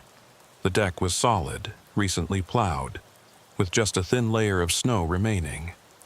He could feel the slight vibration of the structure beneath him as the weight of the rig pressed down on the old framework. The bay stretched out on either side, gray water visible through gaps in the ice that had formed along the edges. He was halfway across when he noticed something odd. Scratched into the snow on the deck, just ahead of his lane, were marks. Not tire tracks. Letters. Someone had written something in the snow, the lines thin and precise, like they'd been drawn with a stick or a finger. Orrin slowed almost to a stop, trying to make out the words. The marks were faint, already starting to fill in with drifting snow, but he could read them clearly enough. Shift change midnight. Orrin's blood ran cold. He glanced at the control house as he passed. The windows were still dark, but as he looked, he thought he saw movement. A shadow passing across the glass. Just for a moment. Then it was gone. He pressed down on the accelerator, urging the rig forward. The bridge wasn't long, maybe a quarter mile, but it felt like it stretched for miles. The control house slid past on his right, and Orrin kept his eyes fixed on the road ahead, refusing to look at the windows. He was almost to the far end when he heard it. A voice on the CB, faint and crackling with static. Waiting for relief. Shift ends at 0800. Orrin grabbed the handset. Who is this? The voice continued, ignoring his question. Deck inspection incomplete. Barrier malfunction logged. Who is this? Orrin repeated, louder this time. The voice cut out, replaced by silence. Orrin stared at the CB, his hands shaking. He recognized the cadence now, the flat, procedural tone. It was a shift report, the kind of thing a bridge tender would log in a daily record. He reached the far end of the bridge and felt the tires hit solid ground. The relief was immediate and overwhelming. He'd made it across. In daylight, in clear weather. And aside from the words in the snow and the voice on the CB, nothing had happened. He pulled over at the first turnout, a small rest area about a mile past the bridge. He needed to collect himself, needed to process what he'd just experienced. He set the air brakes and climbed out of the cab, pacing in the snow, his breath fogging in the cold air. This was real, not a hallucination, not carbon monoxide. Something was happening on that bridge. Something connected to Mavis O'Rourke and her disappearance in 1958. But what? And why was it manifesting now, 66 years later? Orrin pulled out his phone and searched for more information. He found another article, this one from December 1958. It described how the search for Mavis O'Rourke had been called off after 2 weeks with no leads. The article mentioned that she'd been a reliable employee, never missed a shift, and had no reason to disappear. Her family had been interviewed, but they had no answers. There was a quote from the bridge superintendent at the time. Mavis was scheduled to work until 8 a.m. on the morning of November 15th. Her relief never showed up due to the storm. She was last heard on the radio at 7:45, reporting normal conditions. By the time the day shift supervisor arrived at 9, the control house was empty. Orrin read the quote again. Her relief never showed up. She'd been waiting for someone who never came, stuck in that control house during a storm, alone. And then she'd vanished. He looked back toward the bridge. From this distance, it was just a dark line against the pale sky. But he could still see the control house, a small square shape at the center of the span. And even from here, even in full daylight, it looked wrong, like a wound in the landscape that had never healed. His phone rang, startling him. The dispatcher again. Kepler, you crossed that bridge yet? Yeah, just cleared it. Good, keep moving. Weather's supposed to turn again this afternoon. I want you in Sault Ste. Marie before it hits. Copy that, Orrin said. He was about to hang up when a thought occurred to him. Hey, you know anything about the history of Portage Bridge? The dispatcher paused. What kind of history? Anything unusual? Accidents, incidents, that sort of thing? Why? You see something out there? Orrin hesitated. No, just curious. Well, I don't keep a bridge history database, Kepler, but I know it's old. 50s, I think. They've been talking about replacing it for years, but the state keeps pushing it back. Budgets, you know. Why? No reason. Just making conversation. Save it for your delivery. Call me when you're unloaded. The dispatcher hung up. Orrin stood in the cold, staring at his phone. The bridge was old, scheduled for replacement, which meant it wouldn't be there much longer. Maybe that was why things were stirring. Maybe Mavis O'Rourke's presence, or whatever was left of it, knew the bridge's days were numbered. Orrin climbed back into the cab and pulled onto the highway. He drove east, following the coast of Lake Superior, and tried to focus on the road, but his mind kept drifting back to the control house, to the whispers, to the figure standing on the bridge. He reached Sault Ste. Marie by 11 and made his delivery without incident. The warehouse crew unloaded the machine parts, and Orrin signed the paperwork, chatting briefly with the foreman about the storm and the road conditions. Normal trucker talk. Grounding. But as he climbed back into the cab and prepared to head out, his phone buzzed with a text message. Unknown number. He opened it. The message was simple. Don't cross at night. Orrin stared at the screen. He didn't recognize the number, and the area code was local to the region but not specific enough to trace. He typed a reply. Who is this? The response came immediately. Someone who knows. Orrin's hands tightened on the phone. Knows what? What happened to Mavis? What happens to anyone who stays too long? Orrin felt a chill run through him. Are you the deputy? Bram Ellington? No, but I was there. Long time ago. Who are you? The phone stayed silent for a long moment, then, doesn't matter. Just don't cross at night. Not Portage. Not in winter. The bridge remembers. Orrin typed furiously. Remembers what? What happened to Mavis? She waited, and waiting was the mistake. The phone went silent. Orrin waited for another message, but nothing came. He tried calling the number, but it went straight to a generic voicemail that wouldn't accept messages. He sat in the cab staring at the screen, his mind racing. Someone who knows. Someone who was there. That meant someone who'd experienced the same thing Orrin had. Someone who'd encountered whatever haunted that control house and lived to warn others. Orrin made a decision. He wasn't going back across Portage Bridge. Not today. Not in the dark. He'd take the long route, the inland highway that looped north around the bay. It would add 3 hours to his trip, but he didn't care. He'd seen enough. He pulled out of the warehouse lot and headed north, away from the coast. The sky was darkening again, clouds rolling in from the west, and by the time he reached the inland highway, the first flurries were starting to fall.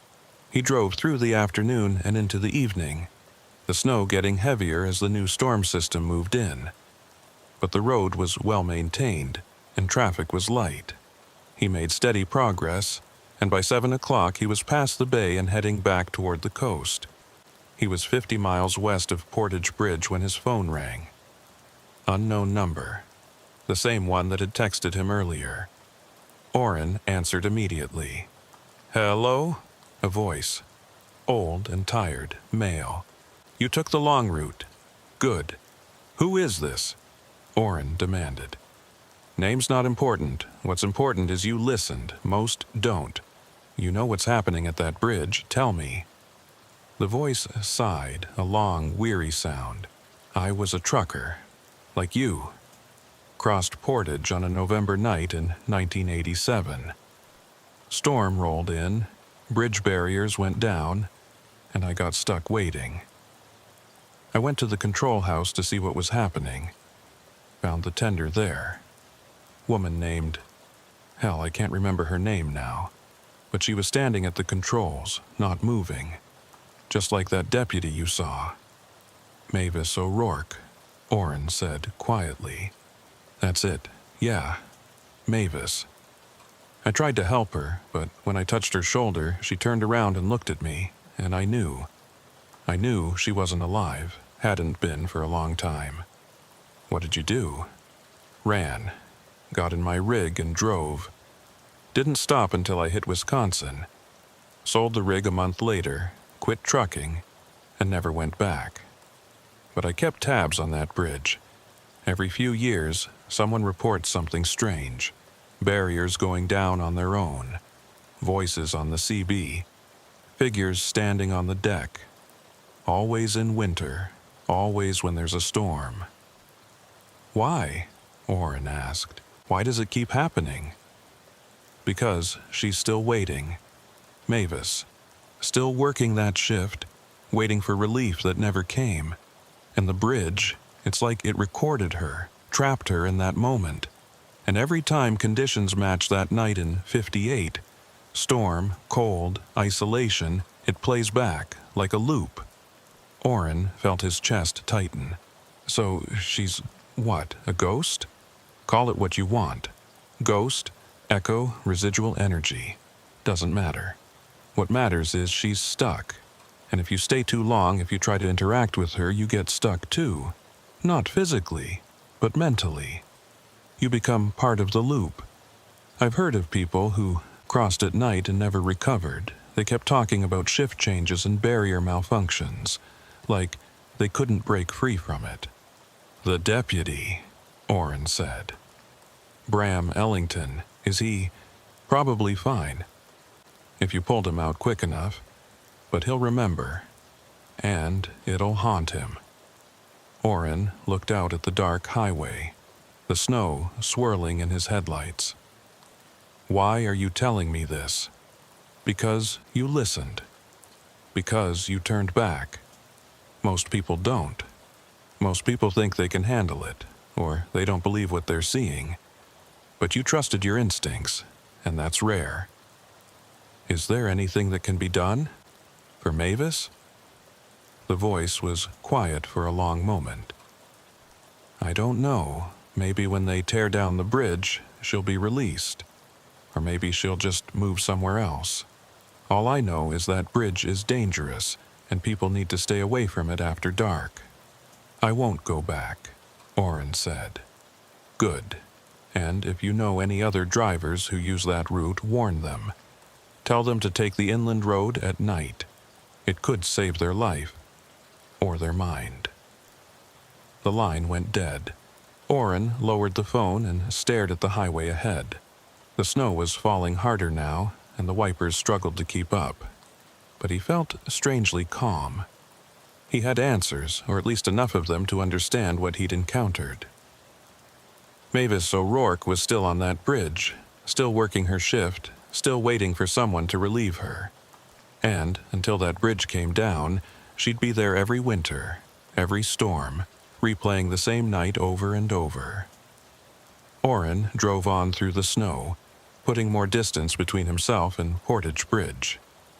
He didn't know if he believed in ghosts, not really, but he believed in what he'd seen, and he believed in the voice on the phone, the warning from someone who'd survived the same experience. He wouldn't cross Portage Bridge at night again, and he'd make sure other drivers knew to avoid it too. It was the least he could do for Mavis O'Rourke, a woman who'd died waiting for someone who never came.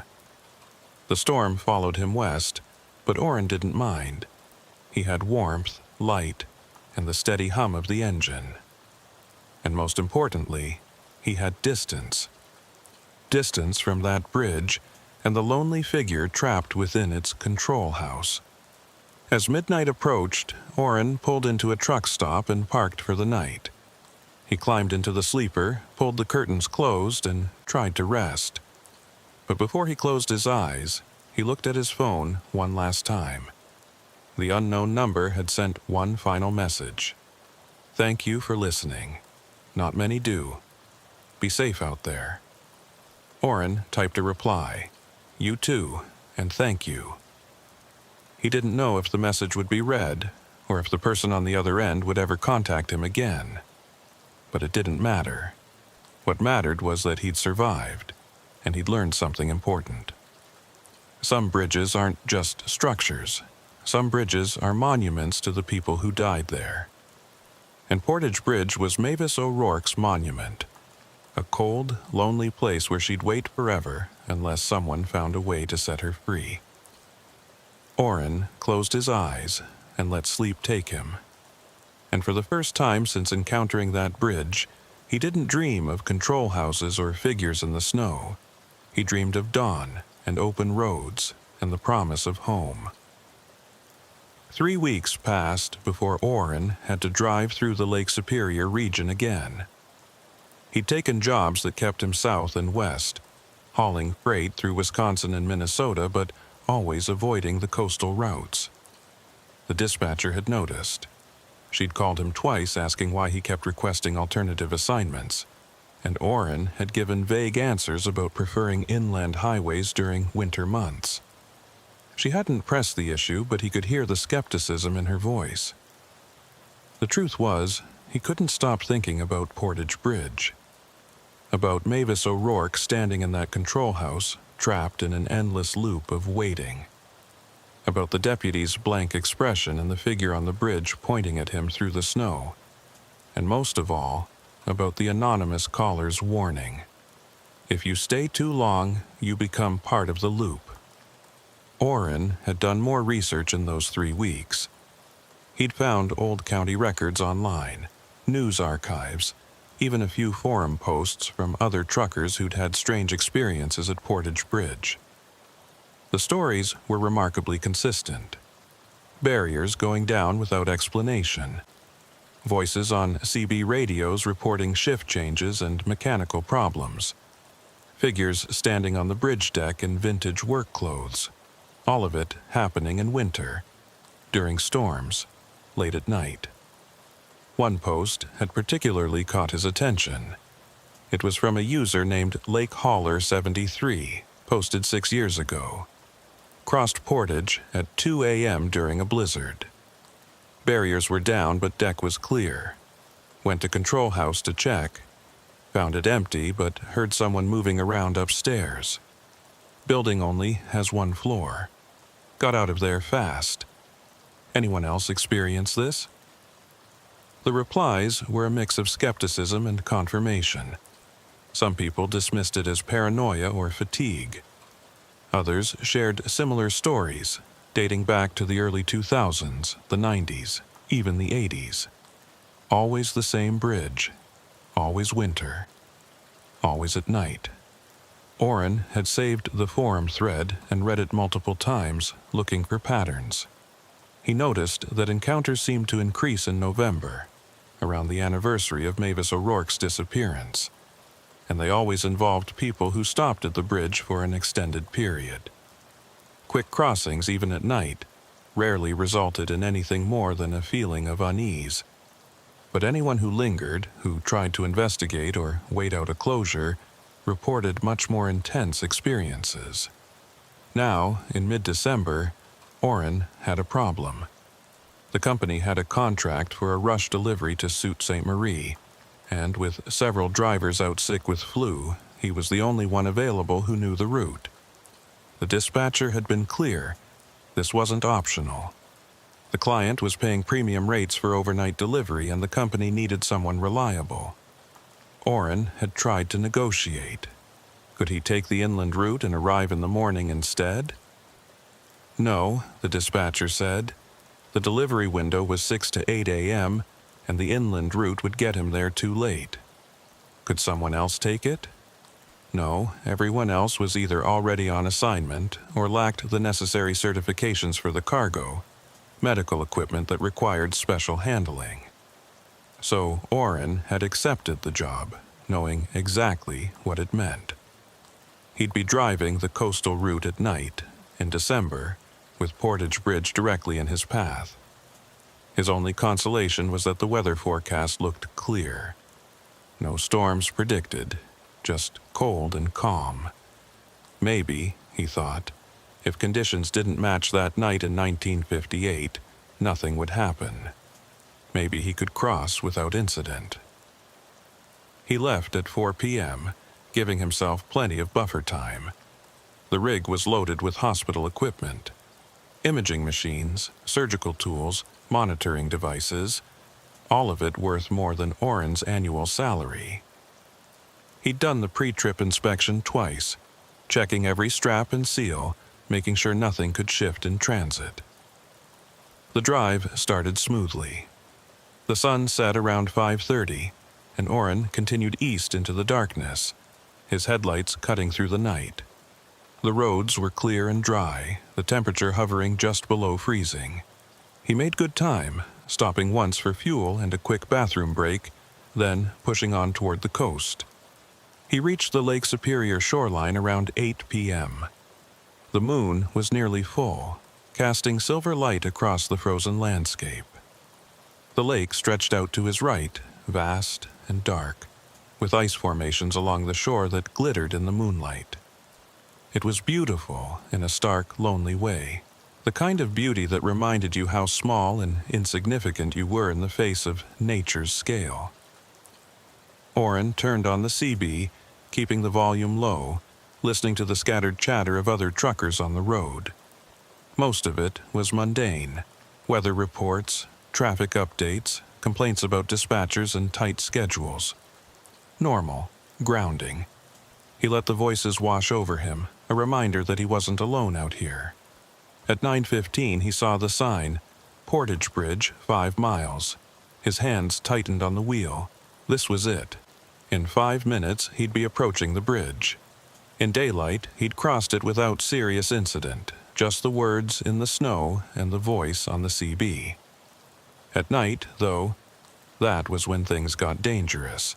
That was when Mavis O'Rourke's presence was strongest. Oren checked the time, 9:17 p.m. If he maintained his current speed, he'd reach the bridge around 9:22. Cross it in 2 minutes, maybe 3. Be on the other side by 9:25, quick and clean. No lingering, no stopping, no investigating. Just drive across and keep going. The CB crackled. Eastbound traffic, be advised. Portage Bridge is clear. All systems normal. A standard traffic update. Nothing unusual. Oren keyed the handset. Copy that. This is eastbound commercial approaching Portage. Any other traffic in the area? Silence. Then, negative, eastbound. You're the only one showing on this stretch. Roads are quiet tonight. Copy. Thanks. Oren hung up the handset and focused on the road. He could see the glow of the bridge lights now, a faint yellow haze above the tree line. His pulse was starting to quicken, his breathing getting shallow. He forced himself to stay calm. It was just a bridge, steel and concrete, nothing more. He crested the hill and the bridge came into full view. The barriers were up. The deck was level. The control house sat at the center of the span, its windows dark, just like they should be at this hour. Everything looked normal, exactly as it should. Oren eased the rig down the approach, his speed dropping to 40, then 35. The deck was clear, no ice visible, no obstacles. The moonlight made everything look surreal, casting sharp shadows from the bridge's framework that stretched across the roadway like dark fingers. He was 50 feet from the bridge entrance when the CB crackled again. Shift change at midnight. Oren's blood ran cold. The voice was faint, threaded with static, but unmistakable. The same flat, procedural tone he'd heard 3 weeks ago. Mavis O'Rourke, logging her shift notes into the void. He grabbed the handset, his heart pounding. Who is this? Identify yourself. The voice continued, ignoring him. Barrier malfunction logged.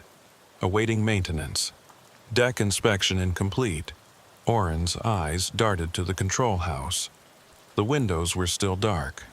No lights, no movement, but the voice on the CB was clear, getting stronger as he approached the bridge. He had a choice. He could stop, turn around, refuse to cross, take the inland route and deal with the consequences. A late delivery, an angry client, maybe even a reprimand from the company. Or he could push forward, cross quickly, and hope that speed would protect him from whatever haunted this bridge. Oren made his decision. He pressed down on the accelerator and drove onto the bridge. The moment the front tires touched the deck, the temperature in the cab dropped. Not gradually, but instantly, like someone had opened a freezer door. Oren could see his breath fogging in front of his face, and frost began forming on the inside of the windshield. The heater was still running full blast, but it made no difference. The cold was absolute, invasive, seeping into his bones. The CB hissed and crackled, the voice becoming clearer. Relief scheduled for 0800. Conditions deteriorating. Wind from the northwest at 30 knots.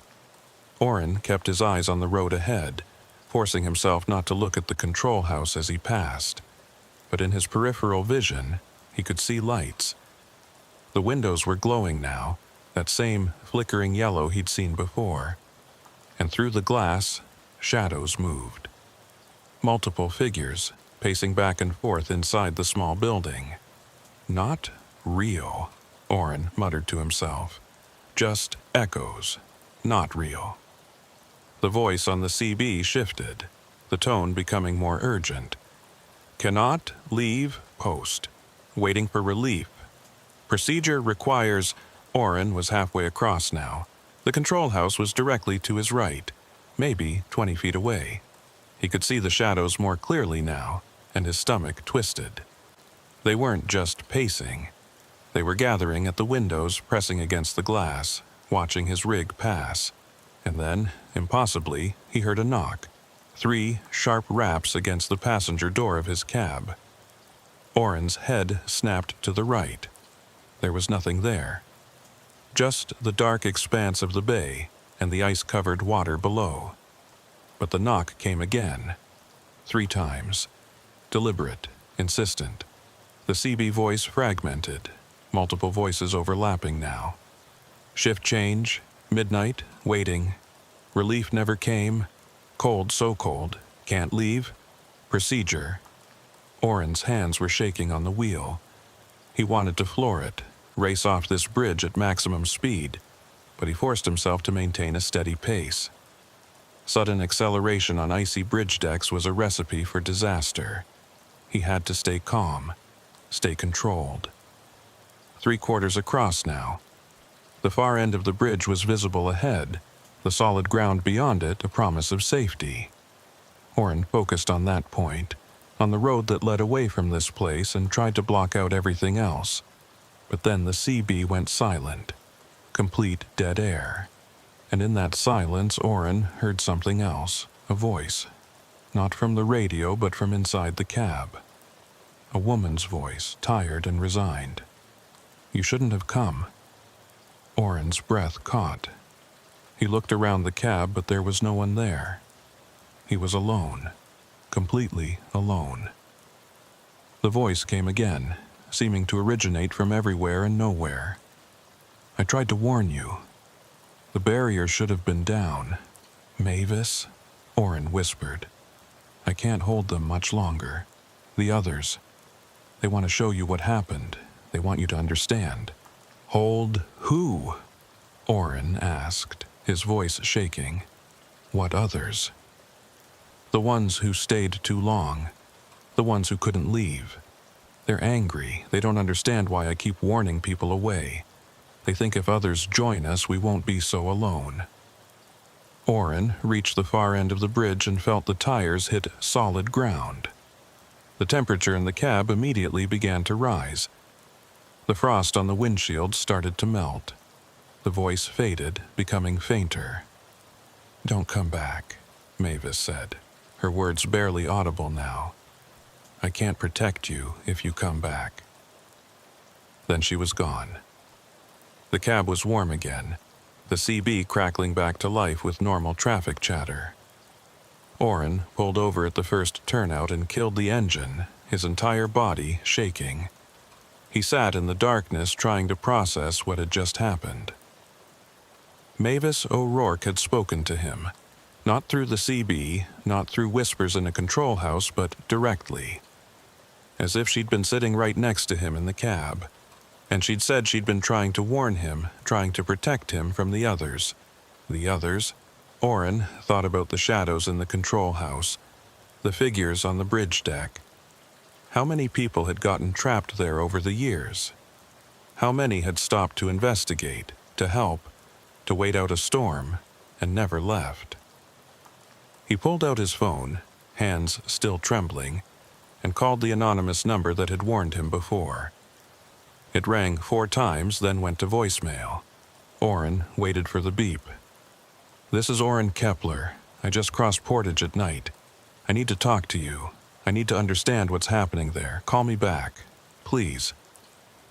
He hung up and stared at the phone, willing it to ring. But it stayed silent. He waited 5 minutes, then 10. Nothing. Orrin started the engine and pulled back onto the highway. He had a delivery to make, a schedule to keep. But his mind was racing, trying to make sense of what he'd experienced. Mavis had said she couldn't hold them much longer. The others. Which meant there was some kind of conflict happening on that bridge, between Mavis and the other trapped souls. She was trying to warn people away, trying to prevent more people from joining them. But the others wanted company, wanted to share their fate. The thought was terrifying. Not just that people could get trapped on that bridge, but that there was an active force trying to trap them, trying to pull them into that endless loop of waiting and cold and isolation. Orrin drove through the night, checking his mirrors obsessively, half expecting to see the figure in vintage work clothes standing on the roadside, watching him pass. But the road stayed empty. He reached Sault Ste. Marie at 5:47 a.m. earlier than expected, and made his delivery without incident. The warehouse supervisor signed the paperwork and chatted briefly about the cold weather, oblivious to what Orrin had just gone through. Orrin smiled and nodded, making the appropriate responses, but his mind was elsewhere. On the bridge, on Mavis, on the others who were trapped there. After the delivery was complete, Orrin sat in his cab and made a decision.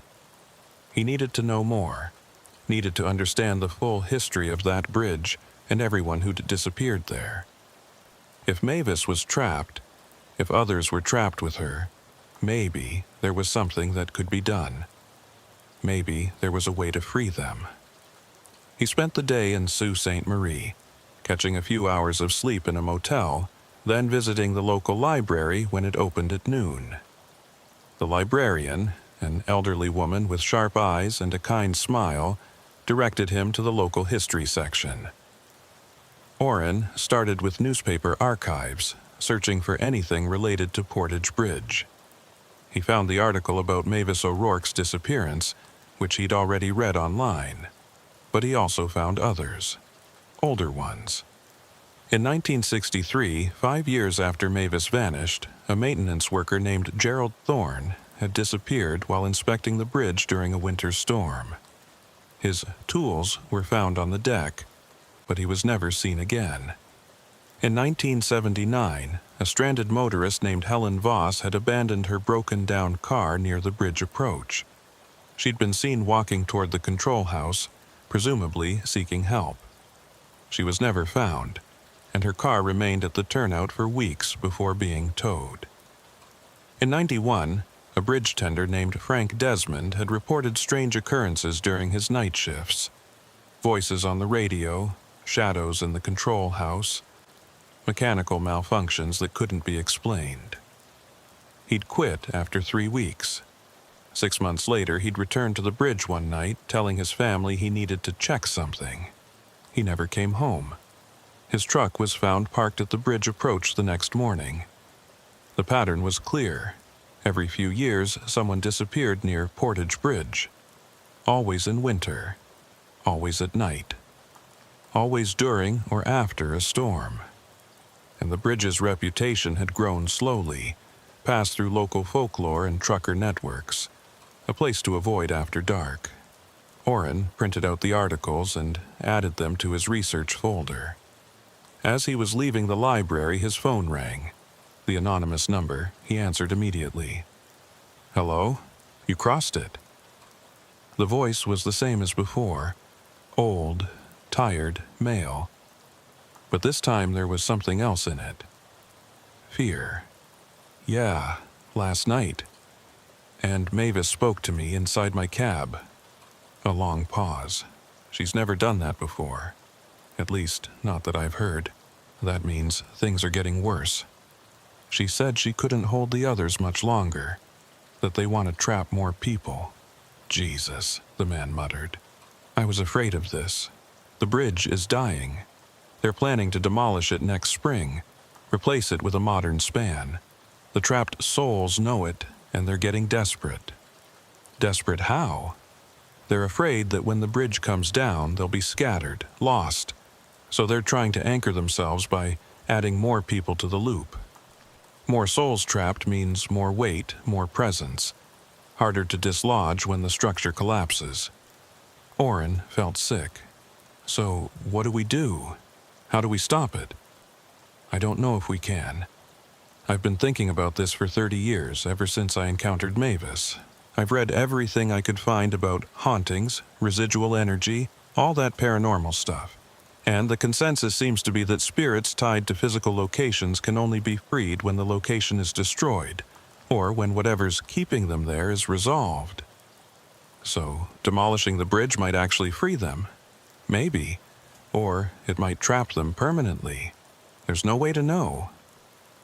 Orrin sat in his truck, staring at the library building. What about Mavis? What's keeping her there? You said she's waiting for relief. What if we gave her that relief? What do you mean? What if someone went to that control house on the anniversary of her disappearance and told her she could leave, that her shift was over, that she'd done her job and it was time to go home? The man was silent for a long moment. That's either brilliant or insane. I'm not sure which. November 14th, Orrin said. That's when she disappeared. That's 11 months away.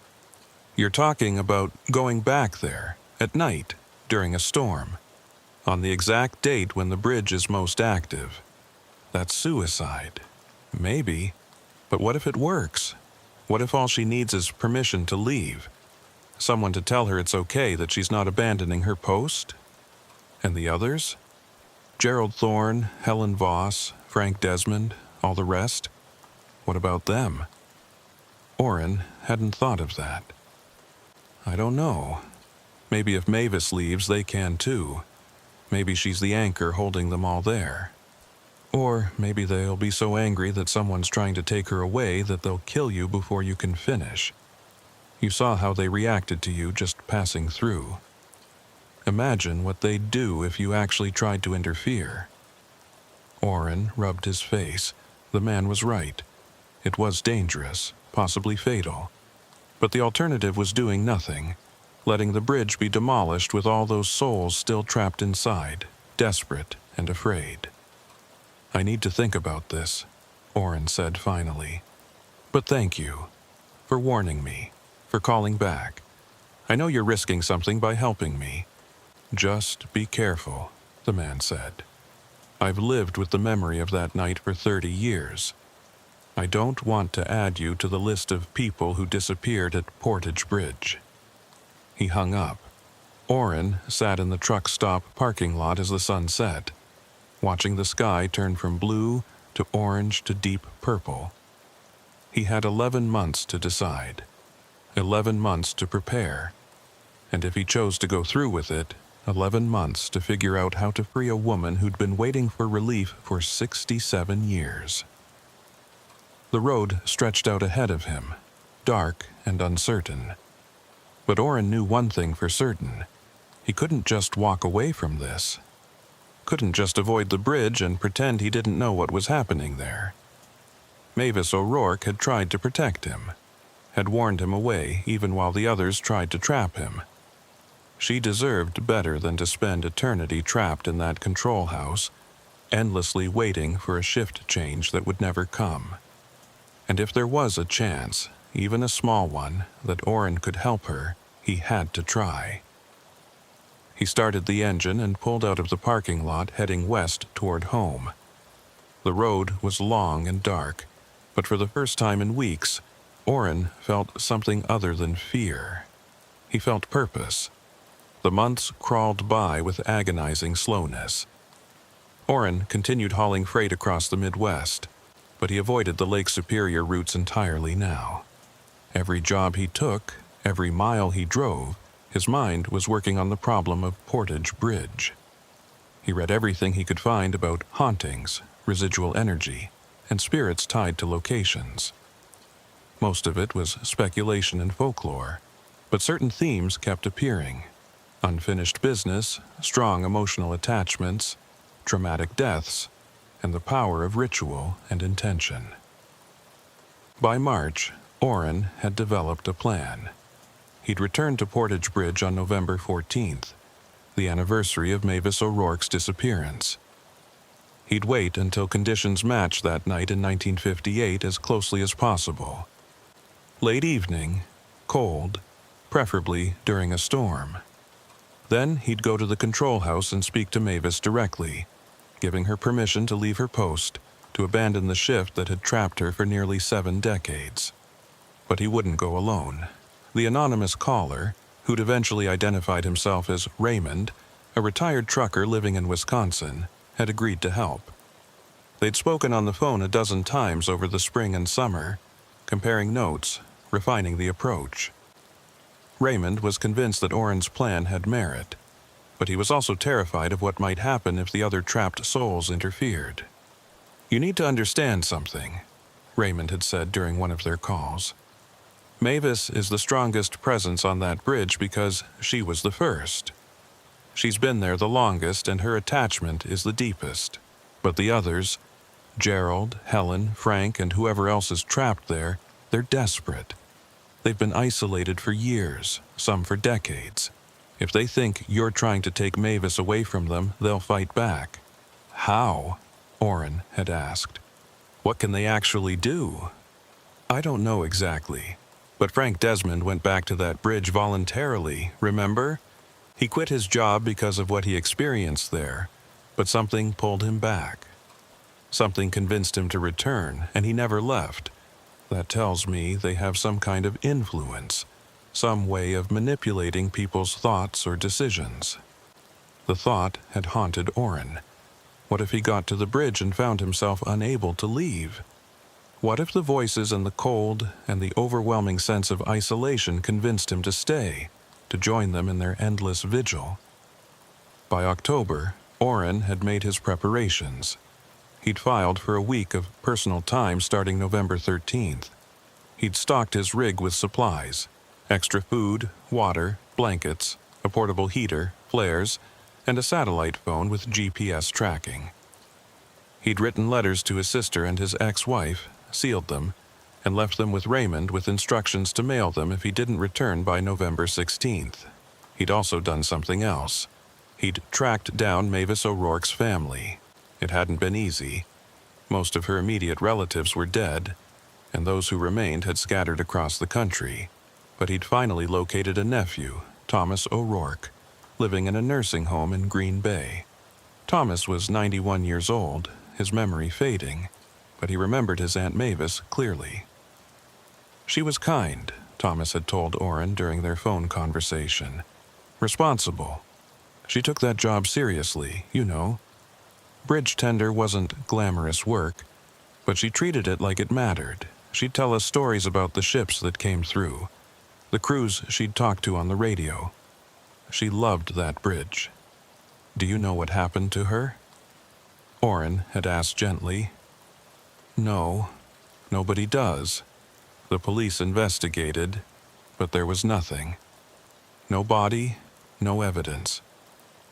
She just vanished, My mother, Mavis's sister, always believed something had happened on that bridge. An accident, maybe, or foul play. But there was never any proof. If you could tell Mavis something now, what would it be? Thomas had been quiet for a long moment. I'd tell her we missed her, that we never forgot her, and that it's okay to rest now. She doesn't have to keep working, she can come home. Orrin had written down those words, Thomas's exact phrasing. He'd committed them to memory, rehearsing them over and over. Because when he stood in that control house and spoke to Mavis O'Rourke, those were the words he'd use. Words from her family, releasing her from her duty. November 14th arrived cold and clear. Orrin had hoped for a storm, for conditions that would match 1958. But the weather forecast showed nothing more than light winds and temperatures in the 20s. He'd considered waiting for worse weather, but Raymond had talked him out of it. The anniversary is what matters, Raymond had said. The date itself has power. That's when her presence will be strongest, when she'll be most able to hear you and respond. Don't wait for perfect conditions. Just go. So Orrin had loaded his rig with a false cargo, empty pallets and crates, enough weight to make the trip look legitimate if anyone checked, and headed east from his apartment in Minneapolis. Raymond was driving up from Wisconsin, planning to meet Orrin at a truck stop 10 miles west of the bridge at 8 p.m. They'd approach together, 2 rigs instead of 1, hoping that mutual support would provide some protection against whatever waited on that span. The drive east was uneventful. Orrin listened to music, to podcasts, to anything that would keep his mind occupied and prevent him from overthinking what he was about to do. But as the sun set and he entered the Lake Superior region, the nervousness kicked in. His hands were sweaty on the wheel, and his stomach churned with anxiety. He reached the designated truck stop at 7:47 p.m. Raymond's rig was already there, parked under bright fluorescent lights near the building. Orrin pulled in beside it and killed his engine. For a moment, he just sat there, staring at Raymond's truck. This was real. This was actually happening. In less than an hour, he'd be standing in that control house, trying to free a woman who'd been dead for 67 years.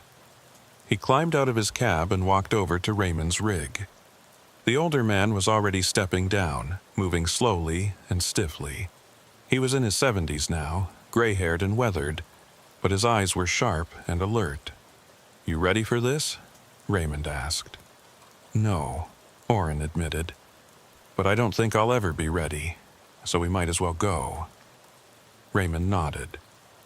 "I've been thinking about this day for 30 years. Part of me never believed it would actually come, but here we are." They went into the truck stop and got coffee, sitting at a booth near the window where they could see their rigs. Other truckers came and went, oblivious to what Orrin and Raymond were planning. Normal people going about their normal jobs, while 2 men prepared to confront the supernatural on a frozen bridge. At 8:30, they paid their bills and walked back to the rigs. The temperature had dropped into the teens, and their breath bogged in the cold air. The sky was clear, stars visible between scattered clouds, and the moon was waning but still bright enough to cast shadows. "Remember the plan," Raymond said. "We park before the bridge approach, walk in together, and you do the talking. I'm there for support, nothing more. If things go wrong, if we feel threatened, we leave immediately. No heroics." "Understood," Orrin said. They climbed into their respective rigs and pulled out of the truck stop in convoy, Raymond leading. The road to Portage Bridge was dark and empty, no other traffic visible. As they drove, Orrin kept his eyes on Raymond's taillights, using them as a focal point to keep his mind from spiraling into fear. They reached the bridge approach at 8:52 p.m. Raymond pulled over at the same turnout where Orrin had stopped months ago, and Orrin parked behind him. They killed their engines and climbed out, the sudden silence oppressive after hours of road noise. The bridge stretched ahead of them, illuminated by regularly spaced lights along its length. The control house sat at the center, dark and silent. The bay below was partially frozen, sheets of ice extending from both shores with open water visible in the middle. Everything looked normal. Peaceful, even. "You feel anything?" Raymond asked quietly. Oren concentrated. There was something in the air, a tension or expectancy that he couldn't quite name, but nothing overtly threatening. Not yet. "It's still early. Mavis disappeared around midnight, according to the reports. We might need to wait." They decided to wait in Raymond's rig, which had a more comfortable sleeper cab and a better heater. They climbed in and settled onto the bunk, speaking in low voices, comparing observations and steeling their nerves. At 9:30, the temperature began to drop. Not outside. Inside the cab. Raymond noticed it first, his breath suddenly visible. He reached for the heater controls, but before he could adjust them, Oren grabbed his arm. "Don't. It's starting." They watched in silence as frost began to form on the windows, spreading in delicate patterns from the edges toward the center. Outside, the bridge lights flickered once, twice, then steadied. And in the distance, barely visible, a yellow glow appeared in the control house windows. "She's here," Oren whispered. They climbed out of the cab and stood beside the rig, staring at the bridge. The control house lights were steady now, that same flickering yellow Oren had seen before. And as they watched, a figure appeared in one of the windows, tall and indistinct, moving back and forth inside the small building. "Time to go," Raymond said, his voice tight with fear. They walked toward the bridge, their boots crunching in the snow that had accumulated on the shoulder. As they approached the entrance, Oren felt the air grow colder, denser, like they were walking into a wall of ice.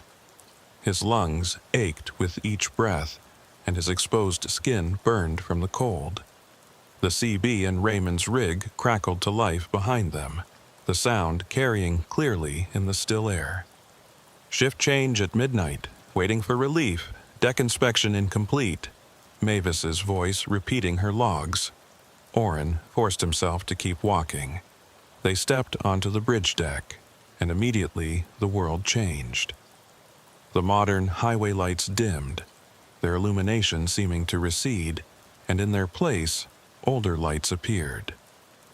Incandescent bulbs and vintage fixtures, casting a yellower, harsher glow. The bridge framework looked different too, less weathered, the paint fresher, the metal less corroded. "We're seeing it as it was," Raymond breathed, "in 1958. They walked toward the control house, each step an effort against the cold and the growing sense of wrongness. Oren could hear sounds now, wind howling through the bridge framework, though the air was still, ice creaking and groaning, though the bay was only partially frozen. And underneath it all, whispers. Multiple voices, overlapping and unintelligible. They were 20 feet from the control house when the door opened. A woman stepped out. She was in her 40s, wearing a heavy coat and a knit cap, her face pale but composed. Mavis O'Rourke, looking exactly as she had in the 1958 photograph Oren had found. She looked at them without surprise, as if she'd been expecting them. "You shouldn't be here," she said, her voice clear but distant, like it was coming from the bottom of a well. "It's not safe. The others are agitated tonight." "We came to help you," Oren said, his voice shaking from cold and fear. "We came to tell you that you can leave." Mavis shook her head slowly. "I can't leave. I'm waiting for my relief. Procedure requires—" "Your relief isn't coming," Oren interrupted gently. "It's been 67 years, Mavis. November 14th, 1958 was the last night you worked. You've been waiting all this time, but you don't have to anymore." She stared at him, confusion crossing her pale features. 67 years? That's not... I've only been here for a few hours. It's still November 14th. For you, yes. But for the rest of the world, decades have passed. Your family is gone, Mavis. But I spoke to your nephew Thomas before his memory started to fade. He asked me to tell you something. Mavis's eyes widened slightly. Thomas? Little Thomas? He's 91 now, and he wanted you to know that your family missed you, that they never forgot you, and that it's okay to rest now. You don't have to keep working. You can come home. For a moment, something shifted in Mavis's expression. A flicker of recognition, of understanding, of hope. But then her face hardened, and she shook her head violently.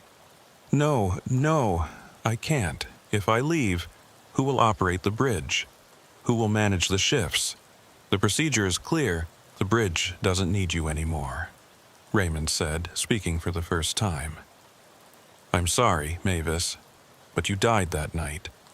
You've been trapped here ever since, replaying the same shift over and over. But you can stop now. You can let go. The control house door slammed open, and more figures emerged.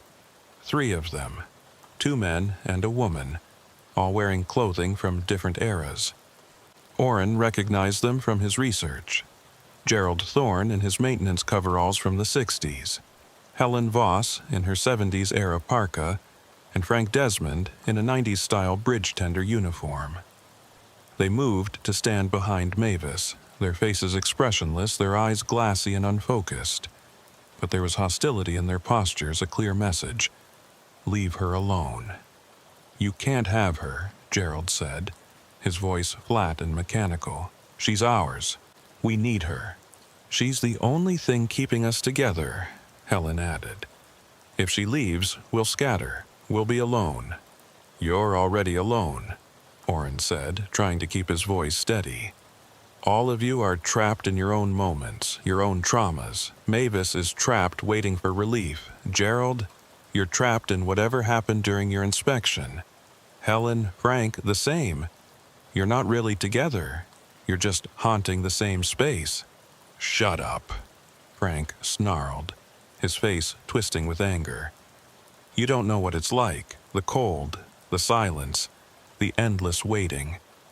At least, when we're near each other, we're not completely alone. If Mavis leaves, that connection breaks. Then leave with her, Raymond said. All of you. Whatever's keeping you here, let it go. Find peace. The 3 figures laughed, a harsh, bitter sound that echoed across the frozen bay. Peace, Gerald said. We tried to leave. We can't. We're bound to this bridge, to our deaths. The only way we could ever escape is if... He stopped abruptly, and all 3 figures turned their heads in unison, looking at something behind Orrin and Raymond. The 2 men spun around. Standing on the bridge deck, blocking their path back to the rigs, was another figure. This one was different from the others. Larger, more solid-looking, and radiating a palpable sense of malevolence. It wore a heavy coat and a foreman's hat, and its face was twisted in a permanent expression of rage. That's not possible, Raymond whispered. That's Callahan, Mavis said quietly. The construction foreman. He died during the bridge building in 1953. He was the first. The figure, Callahan, began walking toward them, each step deliberate and threatening. You shouldn't have come here, it said, its voice like grinding metal. This bridge is mine. These souls are mine. And now you'll join them. Orrin felt panic rising in his chest. This was worse than he'd imagined. Not just trapped souls looking for companionship, but something darker, something actively malevolent. A spirit that didn't just haunt the bridge, it claimed it, owned it. Run, Raymond said urgently. Run now. But before they could move, the bridge itself seemed to respond. The deck beneath their feet tilted slightly, throwing them off balance. The framework groaned and creaked, sounds that shouldn't be possible from a stable structure. And the temperature dropped even further, so cold that Orrin felt his lungs seizing, unable to draw breath. Mavis stepped forward, positioning herself between them and Callahan. "No," she said firmly. "You can't have them. They came to help, not to harm." Callahan's expression twisted further. "You dare defy me? I made you what you are. I gave you purpose. Without me, you're nothing." "You didn't make me," Mavis said, her voice growing stronger. "You trapped me. You and this cursed bridge. I stayed because I thought it was my duty, my responsibility. But it wasn't. It was your manipulation, your need to collect souls to feed your anger." She turned to face Orrin and Raymond, and for the first time, her expression was clear and focused. "You were right. I can leave. I should have left 67 years ago, but I was afraid. Afraid of abandoning my post, afraid of failing in my duty. Callahan used that fear to trap me here." "Don't listen to her," Gerald said desperately. "Mavis, if you leave, we'll fade. We need you." "No," Mavis said gently. "You need to let go too, all of you. Callahan has been lying to us, telling us we're bound here forever. But we're not. We're only bound by our own fear and guilt and unfinished business, and that can be released." She looked at Orrin. "Thomas really said I could come home?" Orrin nodded, tears freezing on his cheeks. "He did. Your family loved you, Mavis. They want you to rest." Mavis smiled, a genuine expression that made her face look younger, more alive. "Then I'm going home. My shift is over." She turned and walked toward the edge of the bridge, toward the railing overlooking the frozen bay. Callahan roared and lunged toward her, but she was faster. She climbed onto the railing, balanced there for a moment, and looked back at the other trapped souls. "You can all leave too. Just let go. Stop replaying your deaths and choose to move on." Then she stepped off the railing and fell into the darkness below. The effect was immediate and catastrophic. The bridge shuddered violently, and cracks appeared in the deck, spreading like lightning across the surface. The control house windows shattered, and the vintage lights exploded in the showers of sparks. Callahan screamed, a sound of pure fury and loss, and his form began to disintegrate, breaking apart like smoke in a strong wind. Gerald, Helen, and Frank stood frozen, watching as their anchor, Mavis, disappeared. Then, one by one, they too walked to the railing and climbed over. Not jumping so much as simply stepping through, as if passing from one room to another. The bridge continued to shake, and Orrin realized they needed to move. "Go!" he shouted to Raymond. "Get off the bridge!" They ran, slipping and stumbling on the fracturing deck, the framework groaning and screeching around them. Behind them, Callahan's scream faded to a whisper, then to nothing. The vintage lights winked out, replaced by modern highway illumination. The cold released its grip, and the air temperature returned to normal. They reached the end of the bridge and kept running, not stopping until they reached their rigs. Only then did they turn around, breathing hard, and look back at the span. The bridge looked normal, solid and stable, no cracks visible, no damage. The control house windows were intact. Everything appeared exactly as it should, but the lights in the control house were dark, and there was a quality to the air, a lightness, an absence, that hadn't been there before. "Did we?" Raymond couldn't finish the sentence. "I think we did," Orrin said quietly. "I think they're free." They stood in silence watching the bridge, waiting for some sign of what had happened. After 10 minutes, Orrin's phone buzzed. A text message from an unknown number. Thank you. That was all. Just 2 words. But Orrin knew who had sent it. He showed the message to Raymond, who nodded slowly. Mavis, Raymond said. She's saying goodbye. Orrin typed a reply. Rest well. Your shift is over. The message marked as delivered but never read, and somehow that felt right. They climbed into Raymond's rig and sat in the warm cab, processing what they'd experienced. Neither of them felt like driving yet, so they just sat, occasionally glancing at the bridge, making sure it was still there, still solid. What about Callahan? Raymond asked finally. Do you think he's gone too? I don't know, Orrin admitted. But I think when Mavis left, she broke his hold. He was feeding off the trapped souls, using them to anchor himself here. Without them, he had nothing left. So the bridge is clean now, free of ghosts. Maybe. Or maybe there are others we don't know about. But the main presences, Mavis and the others, I think they're gone. They sat for another hour, then decided it was safe to leave.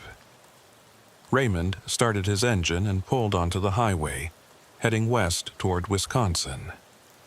Orrin followed in his own rig, taking one last look at Portage Bridge in his mirror. It looked smaller somehow, less imposing. Just a bridge, nothing more. Over the following weeks, Orrin kept watch on news from the region, looking for any reports of strange occurrences at Portage Bridge. But there was nothing. The bridge operated normally, the barriers functioning properly. No reports of voices or apparitions or unexplained cold spots. In February, he received a letter from Thomas O'Rourke's nursing home. Thomas had passed away peacefully in his sleep on November 15th, the day after Orrin had gone to the bridge. The letter included a note that Thomas had left, to be sent to Orrin in the event of his death. Thank you for finding my aunt and bringing her home. I dreamed about her the night before I died. She was young and happy, and she told me she was finally free. She asked me to tell you that you gave her a gift she thought she'd never have, the chance to rest. Thank you. Orrin folded the letter carefully and placed it in his research folder, along with all the articles and notes he'd collected about Portage Bridge. He didn't know if he'd ever drive past that bridge again.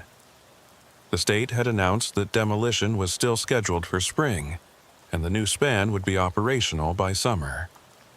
When that new bridge opened, Orrin made a point of crossing it during the day.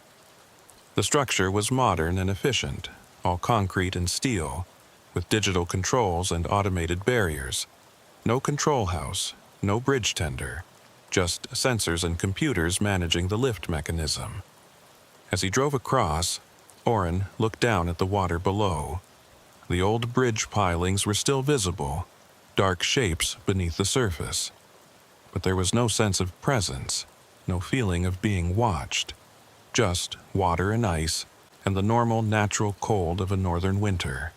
He reached the far side and continued east, following his route to Sault Ste. Marie.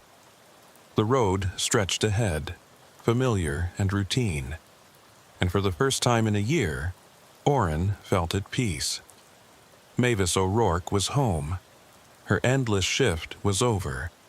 And somewhere, he hoped, she was resting in the warmth and light she'd been denied for so long.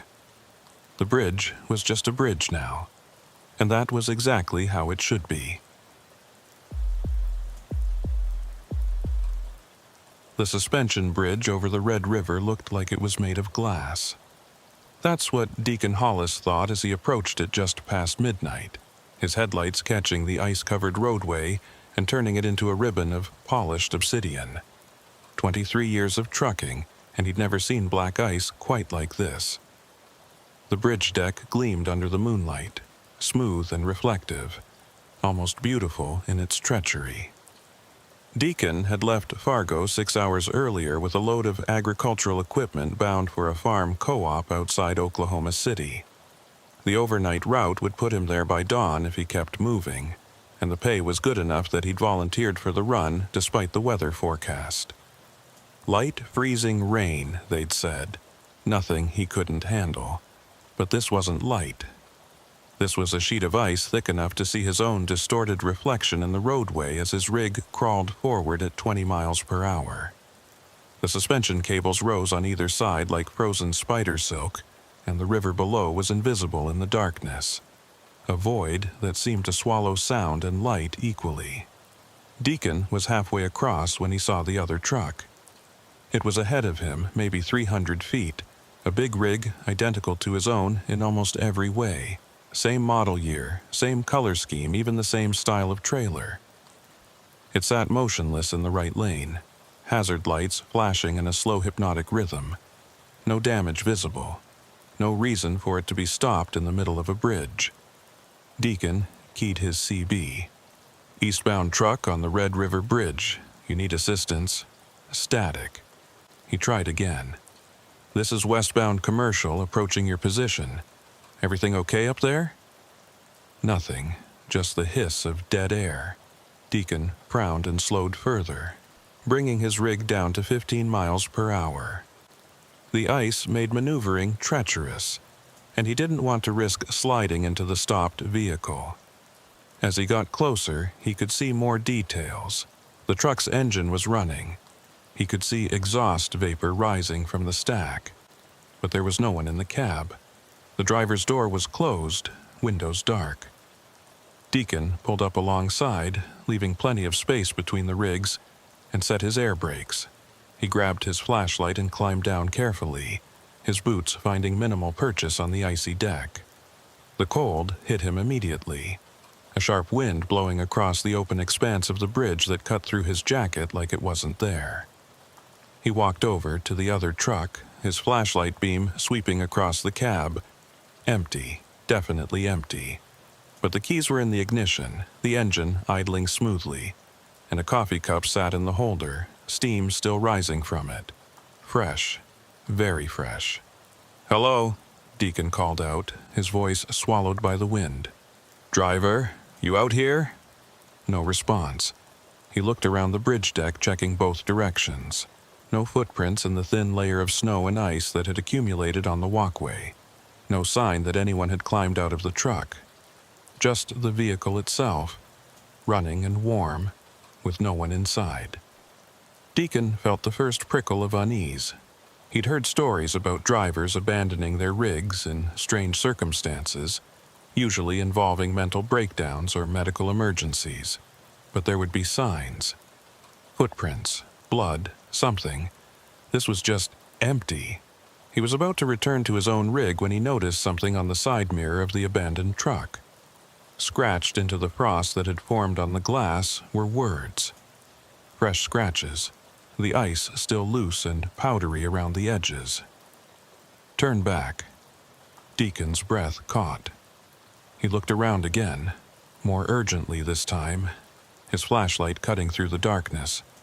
The bridge stretched empty in both directions. The wind moaned through the suspension cables, a low, mournful sound that made his skin crawl. He walked to the front of the abandoned truck and checked the license plate, memorizing the number. Then he returned to his own rig, climbed inside, and locked the doors. His hands were shaking as he grabbed the CB handset. "This is westbound commercial on the Red River Bridge. I've got an abandoned vehicle here, engine running, no driver present, requesting state patrol assistance." A voice crackled back immediately. Male, professional, calm. "Copy that, westbound. Can you provide a description and plate number?" Deacon rattled off the details, including the message scratched in the mirror frost.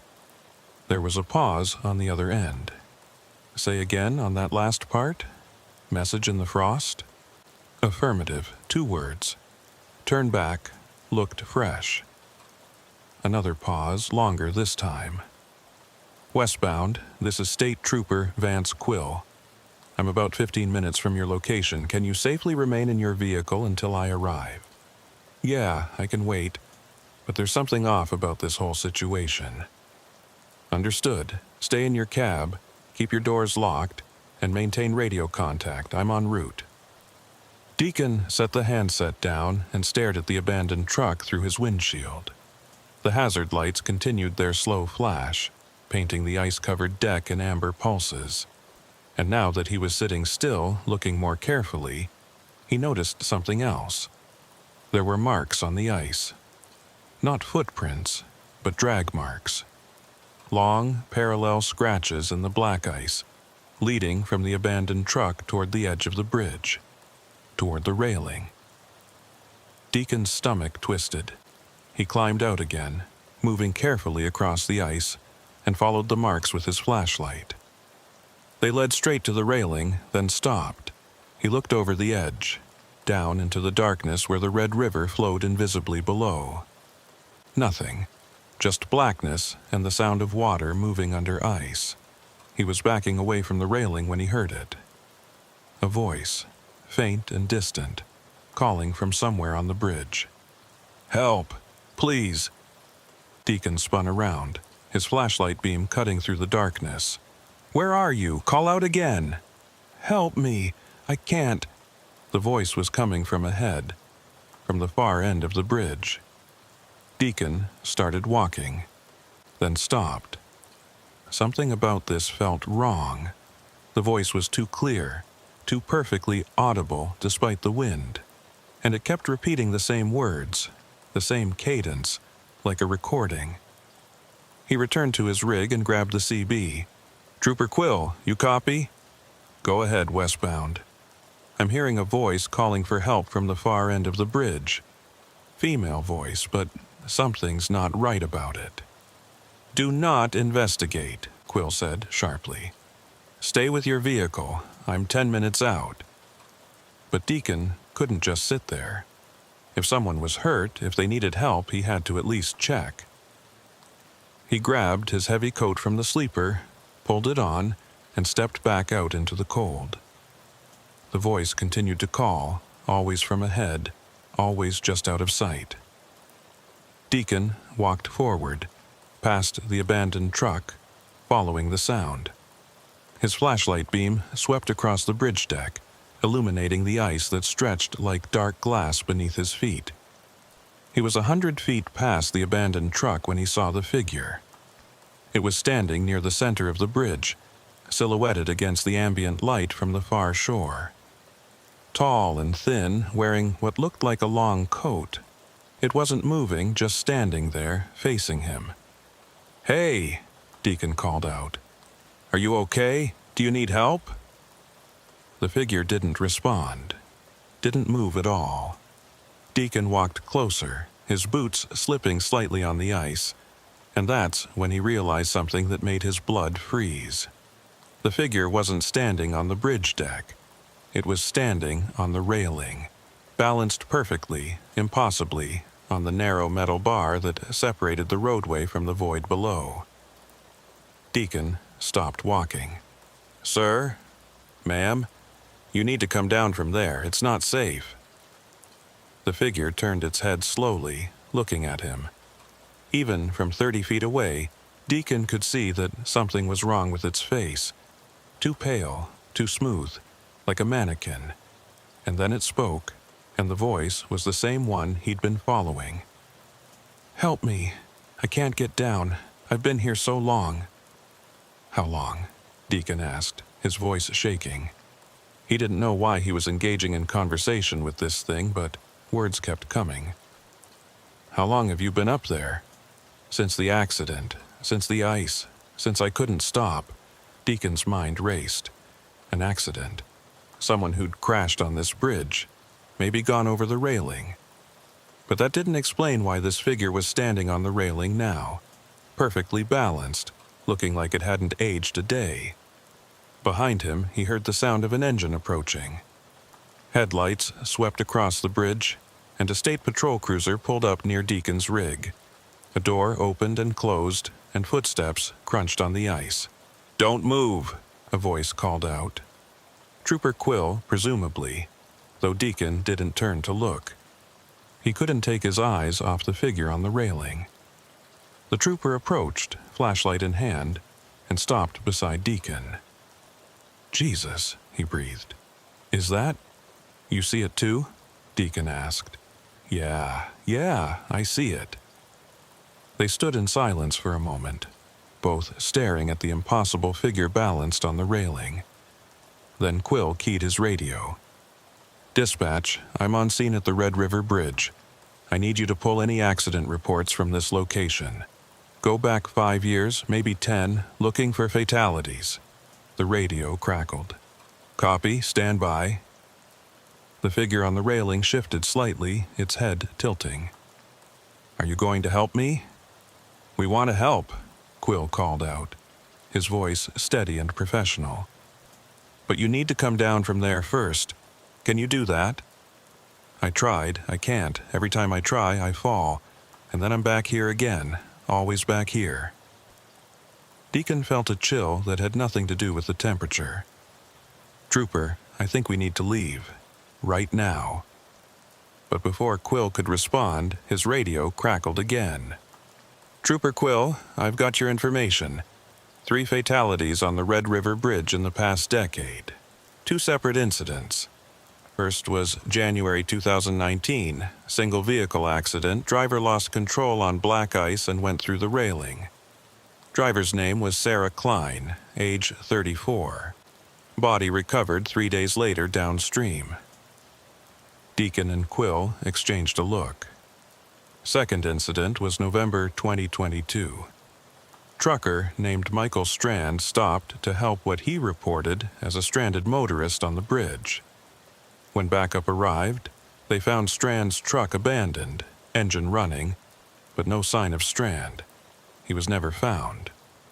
And the third fatality, Quill asked quietly. That was Strand, presumed dead after 6 months missing. But here's the thing, Trooper. Before he disappeared, he called in a report. Said he was seeing someone standing on the bridge railing. Said they were calling for help. The figure on the railing spoke again. I've been waiting for someone to help me down, but no one ever does. They try, and then they fall, and then I'm alone again. Deacon's hand moved to Quill's arm. We're not helping her down, we're leaving, now. But as they turned to walk back to their vehicles, more figures appeared. They emerged from the shadows between the suspension cables, stepping out onto the deck one by one. 4 of them. 5. 6. All wearing different clothing from different eras, all standing impossibly still on the icy surface. They couldn't stop either, the figure on the railing said. The ice caught them, pulled them over, and now they wait with me. Deacon's heart was hammering in his chest. Trooper, do you have a weapon? Yeah, but I don't think it'll do much good against the dead. Then we run.